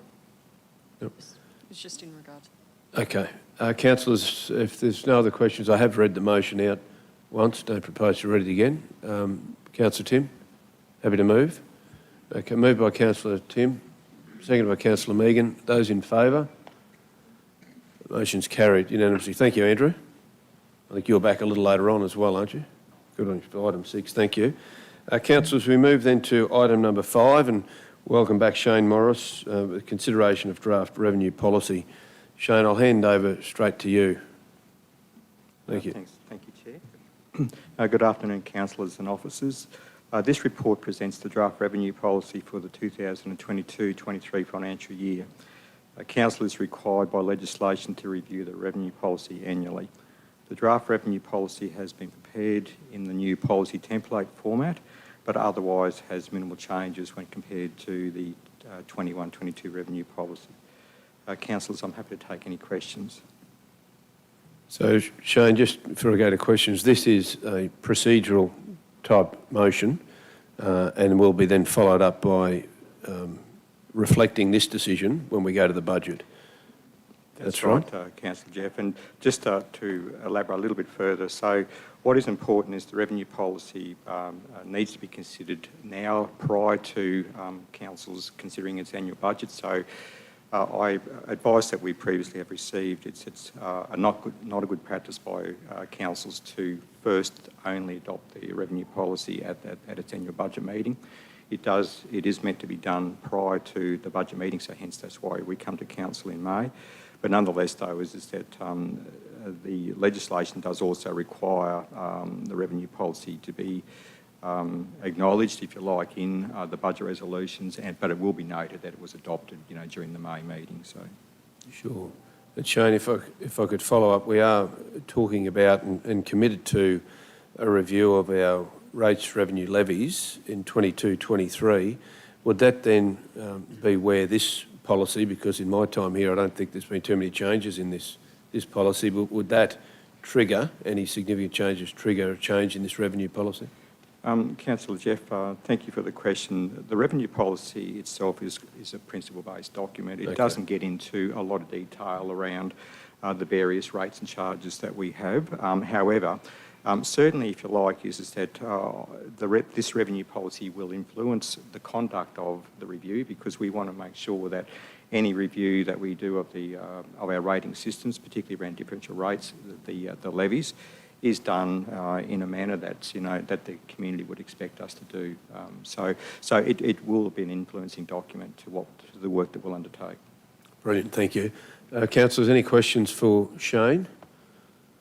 There's no questions. The recommendation before you is that Council adopt the Revenue Policy 22-23 Attachment 1. Moved by Councillor Rebecca, seconded by Councillor Shine. Those in favour? Motion's carried unanimously. Thank you, Shane. Thank you, Councillor. Appreciate that. We then move, councillors, to item number 6 on the agenda, which is the Queensland Audit Office Interim Report to the Mayor dated 1st of April. I might hand over to Anne-Marie first, and then Andrew's here as well to talk to the report. Thanks. Thank you, Chair. So this report is following the visit by QAO. You'll notice there's quite a few pathway issues raised in the report, and I've asked Brent to come along and discuss those with us and the actual implications for council. You'll also notice the item to do with purchase orders. So I can assure councillors where procurement has been centralised, there are no issues. There are no compliant issues. So these issues remain in the branches that will be centralised in the coming months. So we certainly have measures to address that issue. There are also some system issues around that procurement one. But our systems are safe, and I think that's an important message to get out when we look at the number of issues that have been raised around Pathway. And I'm happy to hand over to Brent to provide some of those issues have already been resolved, but to answer any questions in relation to the report. Thanks, Anne-Marie, for putting context there. So, Brent, if you wouldn't mind just probably delving a little bit deeper and I guess explaining any risks to the organisation or what level of risk some of these reports have shown and how we're mitigating those. Thanks. Thanks, councillors.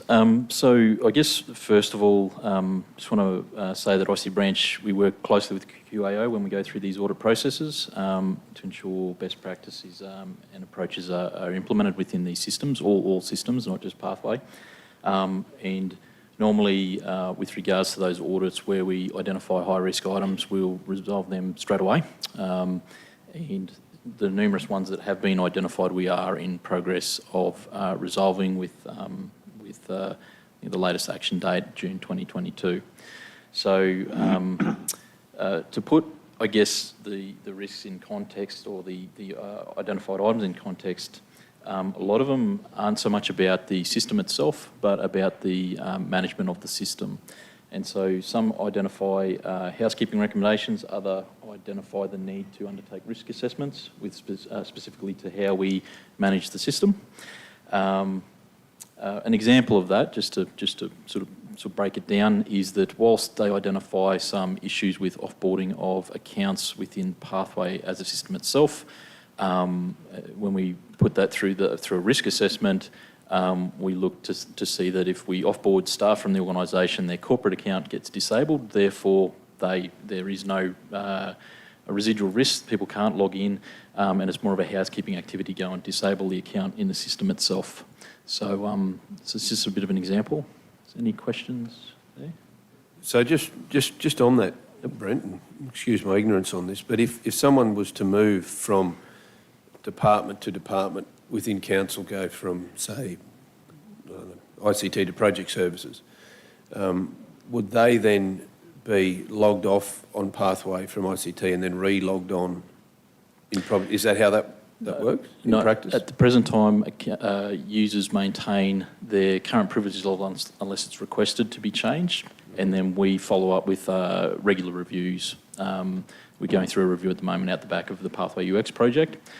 So if it's requested to change the privilege, we will, but we do go through a user enrolment process where we look at their privilege and we'll raise any ones that are, I guess, of question. So where there's a high level of confidentiality, so in governance and legal, for example, they'll be asked whether those privileges should be revoked from that system at that point in time. Sometimes it depends on the length of the secondment or the appointment of someone moving into a different branch and then coming back again. Sure. Okay, and just Councillor Carl, question? Yeah, thanks, Chair.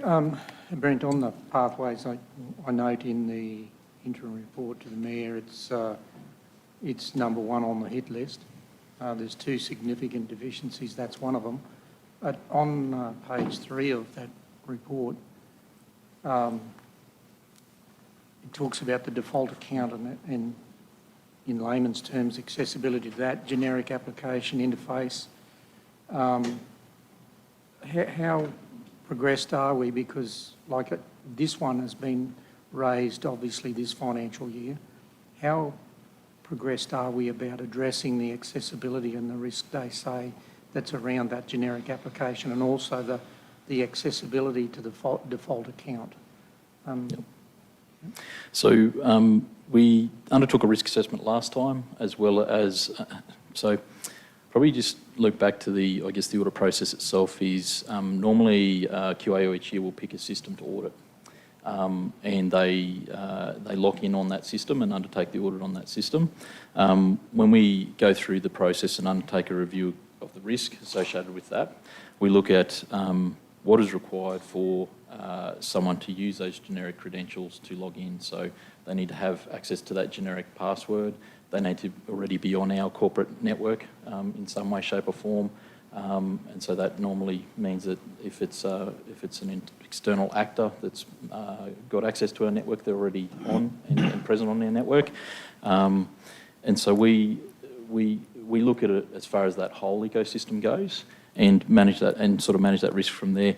With regards to this one that's been re-raised, the mitigative action last time was to establish regular resets of passwords on those generic accounts, because the reconfiguration in the design and architecture of the system is more complex. It's not just a simple matter of saying, well, we're going to disable that account and not use it. So we undertook mitigative actions last time, specific to those administrative, what they term as generic accounts. Okay. Just one other, Chair, if I may. Sure. On the second one mentioned in that, on page 1 of that report, in the summary,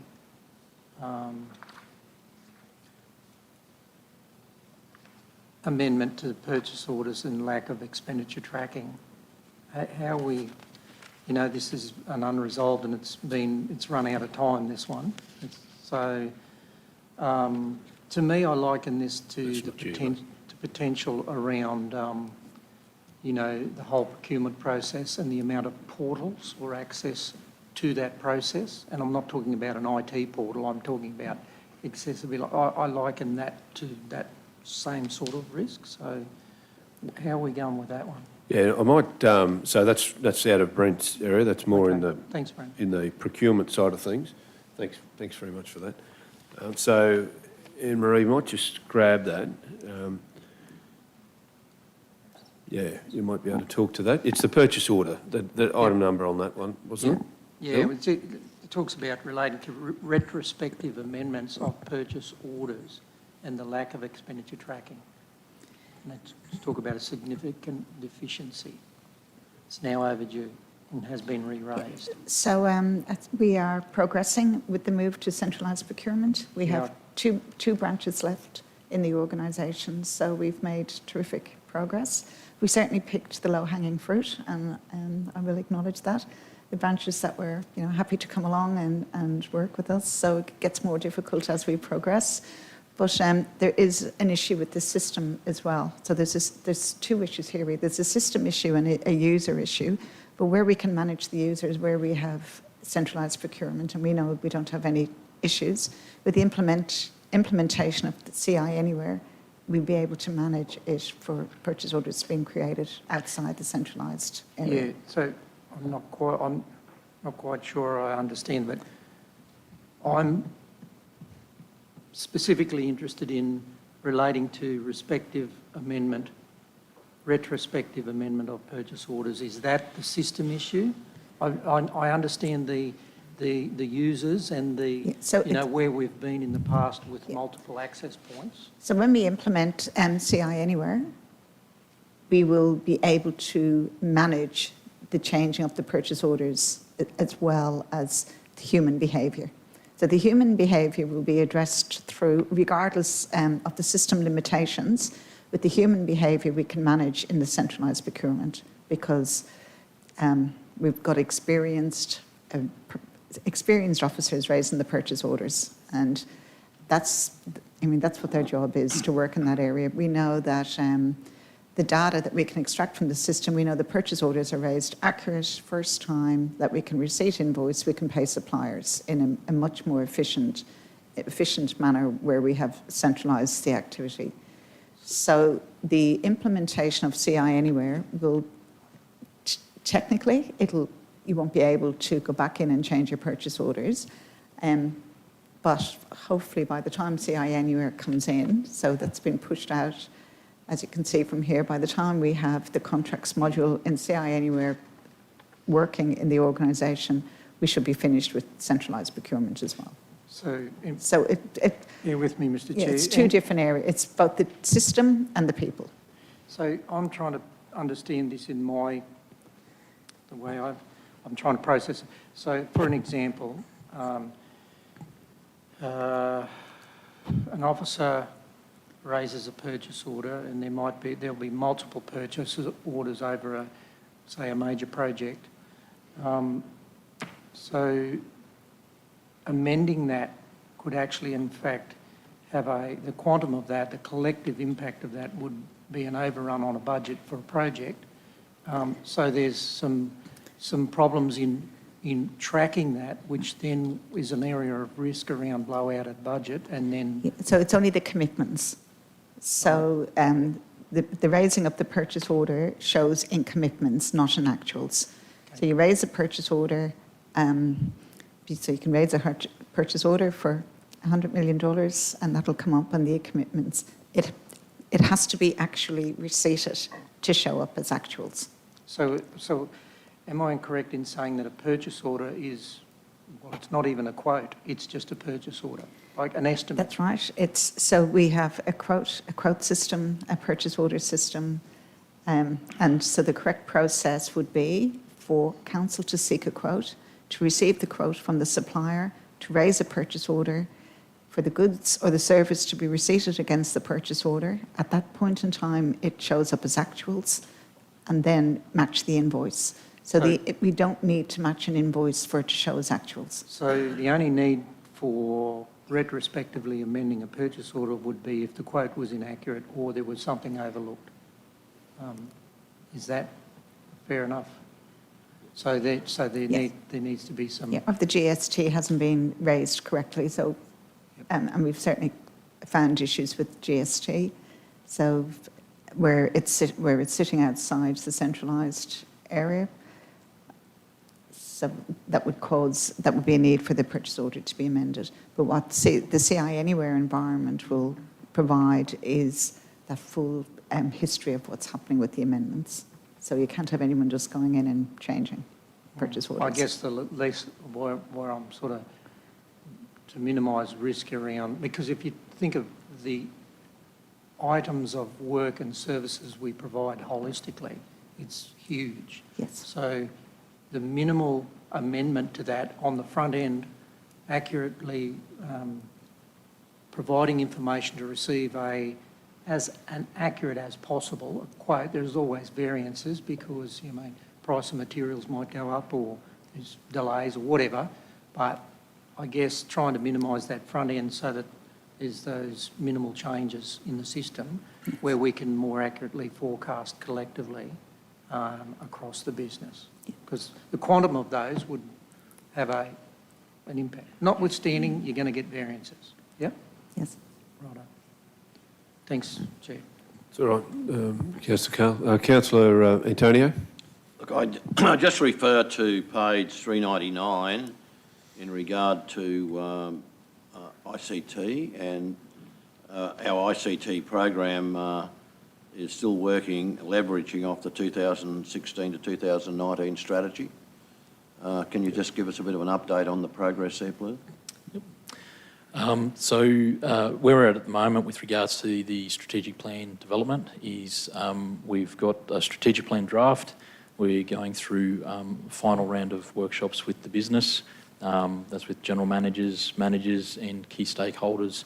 We're 50% of the way through that, and the remainder's due to be finalised in the next 2 weeks, at which point we will we'll be progressing through the, I guess, the path of adoption of that strategy. Thank you. Just on that, Brent, you'll be fully aware of it, as will Councillor Shine. The Audit Committee has seen a draft of that strategy. It has gone to the Audit Committee already as a draft, so for feedback, which is the normal process. So it's probably 80% complete, I would think. Yeah, so overall, I'd say we're about 95% of the way there. Yeah. The stage we're in now is validating the draft strategy back against those workshops with the organisation, just to make sure we've got it right. Brilliant, thank you. Councillor Nancy. Thank you, Chair. So just looking at, I think it's page one of the report. It talks about there being 18 deficiencies, with 10 of them unresolved from previous years. So the question that comes to my mind is, do we have a regulatory obligation to implement actions that the QAO give us? Do we have a regulatory obligation to deliver those?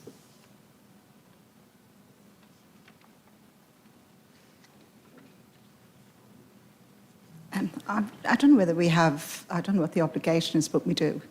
We address them. So QAO will be back on site next week, and at the start of the annual audit, we go through every outstanding issue. Okay. And they stay reportable until we close them out. Okay, thank you. So I looked at one on page 395 of Board Books, which is page 8. And it's about a pathway application, password configuration. And the management response was consideration will be given to changing these passwords on a regular basis. That's not telling me that council will implement changes. That's saying you'll think about it. I just wondered if I could get clarification. Yep. So as I mentioned before, some of these recommendations are more around undertaking risk assessment back against the recommendation they're making or the consideration they're providing and our consideration against all systems. So that one in particular, as I mentioned previously, we did end up implementing that where we're doing a regular password reset of generic accounts, but we move back to the configuration of the system itself doesn't enforce regular changes in passwords. However, if we move back to corporate system access, and you'll all be familiar with having to log in and reset your password on a regular basis, that is the control that mitigates the risk more so than reconfiguring the configuration of the system itself. So at a higher level, from a corporate account access point of view, we're regularly resetting passwords. If those passwords are changed in our corporate system, you no longer have access to Pathway as a system to access. Right, thank you. I think I'm more confused now than I was when I asked, but anyway, that's fine, Yeah, thank you. So Brent, just in regard to that, no, it's a good question. The management response is TRC agree with the issue and will progress to engage with the vendor on aspects relating to the password complexity and password history, which is exactly what you're talking about. So you're not saying that you don't agree with the QAO, it becomes down to the vendor and how that's managed to achieve those things. Is that a reasonable summary? Yeah, it is. So we've raised with Infor, who's the vendor of Pathway, and we've mentioned to them that their system doesn't cater for that. I mean, that's a step that we've taken, but the risk that they've raised is mitigated already by our corporate access. So whilst we've raised it with them, it's not something that we're waiting on them to deliver. It's more raising it with them. So if I may, there's two ways I guess you can have access to systems. One is accessing a system where every system has credential access, so you have an account and you have a password, or in more modern enterprise environments, you might have 30 systems and you configure all of those 30 systems to use one credential and password, and that is our corporate access credential that you'd all be familiar with accessing email and any enterprise systems that you may have access to. Thank you. So just with, while we're still talking about passwords, Councillor Jeff suggested before, when someone moves over and does a secondment in a different branch for a period of 3 months or whatever, and that they just transfer across and all of their privileges go with them. I liked his idea of suggesting, should it be locked out and then restarted and you get fresh privileges so that you're not getting privileges in that area that you shouldn't have. I really think that's something that's worth considering. And I did wonder also, it could be a tick sheet, what privileges you're entitled to have at whatever level you're working at in whatever department. But it's the same when someone leaves the organisation. I'm sure there's a tick sheet that they tick off with, they get the keys back, they get whatever, mobile phone, whatever they get back when people leave.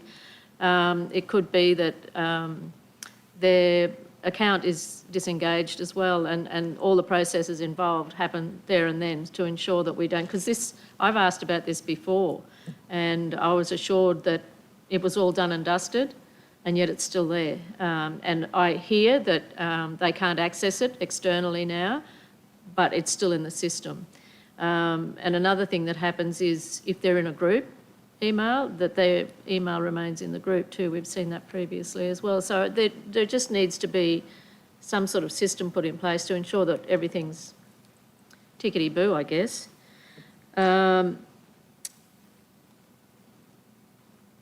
Okay, so the last one I had was around the action dates. Some action dates have passed, but no date for completion. And I just wondered whether there should be some sort of process there as well, so that we're understanding when we see this, you know, like you've gone past the date it was supposed to have been actioned by and it's not done, that we have an explanation, or that we get reports back to tell us that you've actually achieved this now, so that we've got an understanding that things are actually happening. So this is an interim report. So QAO will be on site next week. They'll be on site again in September, and they'll issue the final report. So anything that's been closed out, you'll notice a couple of these are resolved pending audit review. So the reports flow on from each other, so you'll see these all actioned and closed out, hopefully. And I must say, I'm pleased to see that some of them actually have details in there about why it's still there. That helps us understand as well why it hasn't been actioned. So, yeah, I just think because QAO, to me, it's up there, you know. We operate because of you, a bit like the state government. So, you know, I think it's great if we can get actions, get items actioned as soon as we can. Yeah, no, thank you. It's a good point. And even at I think the next item is the audit report, and there'll be a recommendation from memory in there around any outstanding action items greater than 2 years, I think it is, from memory, is in there as well, and that's where the audit committee will receive a report from managers each year. So that's from that perspective as well. Andrew, we haven't neglected you at all, and I know that you know you're the author of this. Would you like to make comment around the report? Thank you, Chair, and thank you, councillors. Look, just probably answering some of Councillor Nancy's queries around the action dates and all that sort of stuff. QAO do actively seek updates and progress to items that still are yet to be finalised, and as the report indicates, those items that may have internally been addressed still have to go back through QAO to seek clearance that that action can actually be closed out. So I know when they're on site next week, they'll be seeking updates for those particularly that have action dates that have since passed, so those that are the 31st of March, for instance, or 30 April. They'll want to see what progress has happened there, or if there's a deferral of those dates, what's the basis for that, and when's the next action date being proposed. So, yeah, thank you. Thank you. Councillors, is there any other question? Councillor Carl? Just one more, if I may, Chair. If I can go back to the topic I raised on that point through you to Andrew. Andrew, I made a comment about, notwithstanding variances to a purchase order, would the normal process be to, if for some reason, for whatever, there's a mismatch between the initial quote and what is actually required to deliver a service or the project, wouldn't you in fact raise a new purchase order rather than amend an existing one from a good practice? It would probably depend on the basis of the change request as well. So as Anne-Marie indicated earlier around the application of GST and how that's handled through the approval process. If it's directly that component, but if it's a sheer underestimate of, could be materials, any number of things, you would normally raise a new purchase order, which then in CI Anywhere would then pick up those that collective of purchase orders against that job number. I'll take that on notice and raise that back through Robin Gray, who'll be able to provide us an answer with that, if that's okay. That'd be good, and we'll provide a response as well. Thanks. Okay, thanks. Okay, councillors, we have a recommendation before us there that the Queensland Audit Office interim report to the Mayor dated 1 April 2022, attachment 1 be received and noted. Have a mover for that motion, moved by Councillor Shine, seconded by Councillor Carol Taylor. Those in favour? That motion's carried unanimously. Thank you. Thanks, Andrew. And Brent, thank you very much as well for coming over and putting some context into that and explaining it very clearly to everyone. Thank you. Appreciate it. Item number 7, councillors, which is the last one for Finance and Business, is the report of the Audit Committee of the 23rd of March 2022, and then we had to adjourn and continue on the 4th of April, and that's all included as the minutes, and the recommendation is there before us. Grant, Would you like to make any opening remarks? Just a couple, Mr Chair. I'd just like to add a comment in relation to Councillor Summerfield's question before about audit and whether there's any legislative obligations. As everyone in the room's aware, my area manages internal audit. We don't really manage the QAO material, although we keep a good eye on it because they are improvement recommendations for the governance of councils. There is actually no specific legislative obligation on council to comply with QAO recommendations, but there is always the prospect of adverse reputational damage if you don't do it and then something goes awry and then the QAO decides to publish a report which is not particularly complimentary of the council's failure to do what it was recommended it do, because auditors are generally wise people and they don't make silly recommendations just for the sake of making them. Much the same with our internal audit committee. It makes recommendations to council. It's not obligatory for you as a council to do everything that might be recommended to you by the audit committee, but again, the same sort of considerations apply. They make those recommendations in a considered way, and they're usually things that we would look favourably at doing. If I could give you one particular example which might bear this out, the internal audit made a recommendation some years ago that this council bring in a system to make criminal history checks compulsory throughout the life of somebody's employment. So we habitually do criminal history checks on people when they're onboarded, but we don't continually do that. We sort of expect that we will notice in the news that if they've been convicted of bank robbery or assault or something else, we'll quickly learn that in a reasonably small community like this that they've been charged with an offence. So it may well be that we will go back to audit and say the cost of doing this is just outweighs the benefits of what we could derive from doing it. So that's just one small example of the dialogue that occurs. I digress in relation to answering that. I'll go back to this and I would just take the councillor's attention to Appendix 1, which is the report of the Audit Committee. As the Chair alluded to, the committee did get bogged down into dealing with some very detailed discussion about water and waste business, and so had to adjourn for a second day in which it came back to consider risk and a couple of other issues. The recommendations are at the bottom of, I haven't got it, 415, and again 412. I don't think there's anything in particular there that's worthy of noting or that the council wouldn't wish to recommend.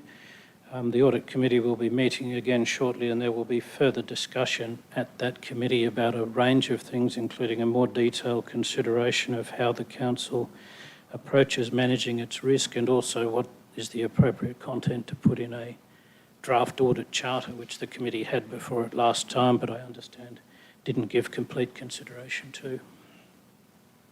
Yeah, we sort of ran out of time, to be perfectly honest. Time flies pretty quickly through those committees. One of those recommendations, item number 6, Grant, you might talk to, and I understand we've gone out for, or we've advertised for positions, because the positions of the current Audit Committee conclude at the June meeting. Yes. The June meeting is the last. That when reviewing the charter of the Audit Committee, that the preference for a 2-year term be reconsidered.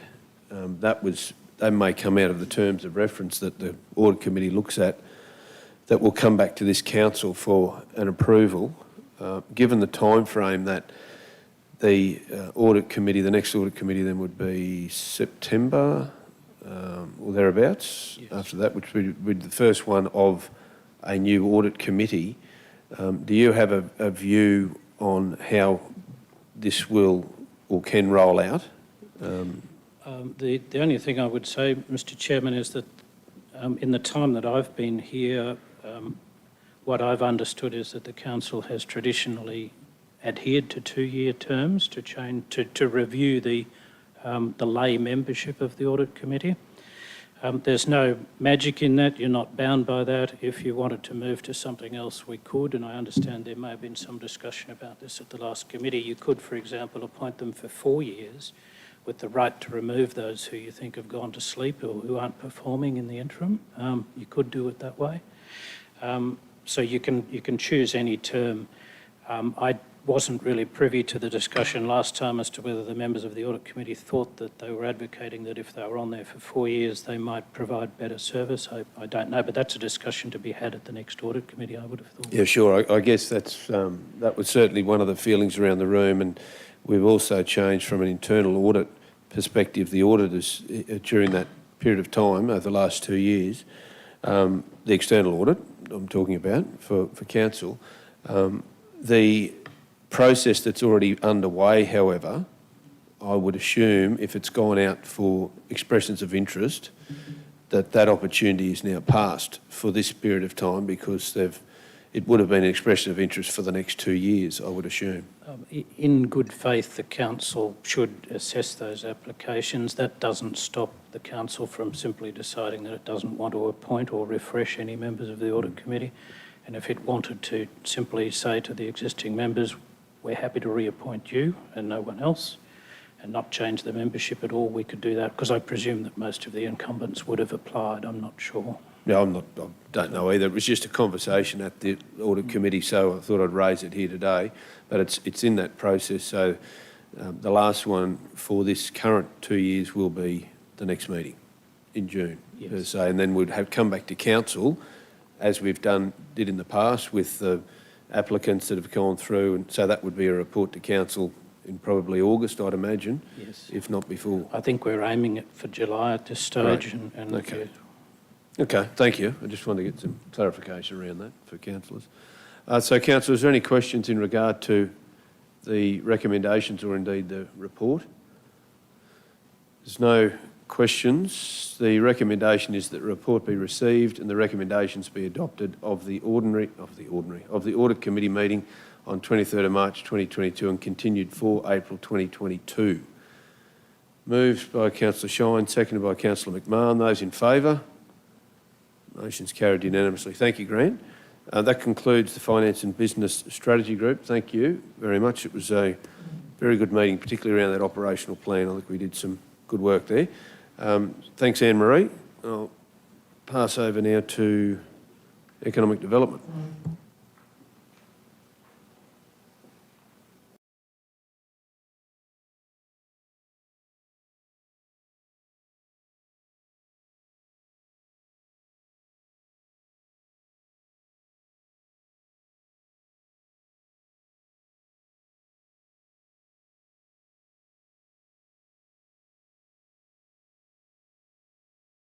We now move to the Economic Development Committee, and of course there is no business there, so we'll simply recognise the traditional owners of the land and we'll move on.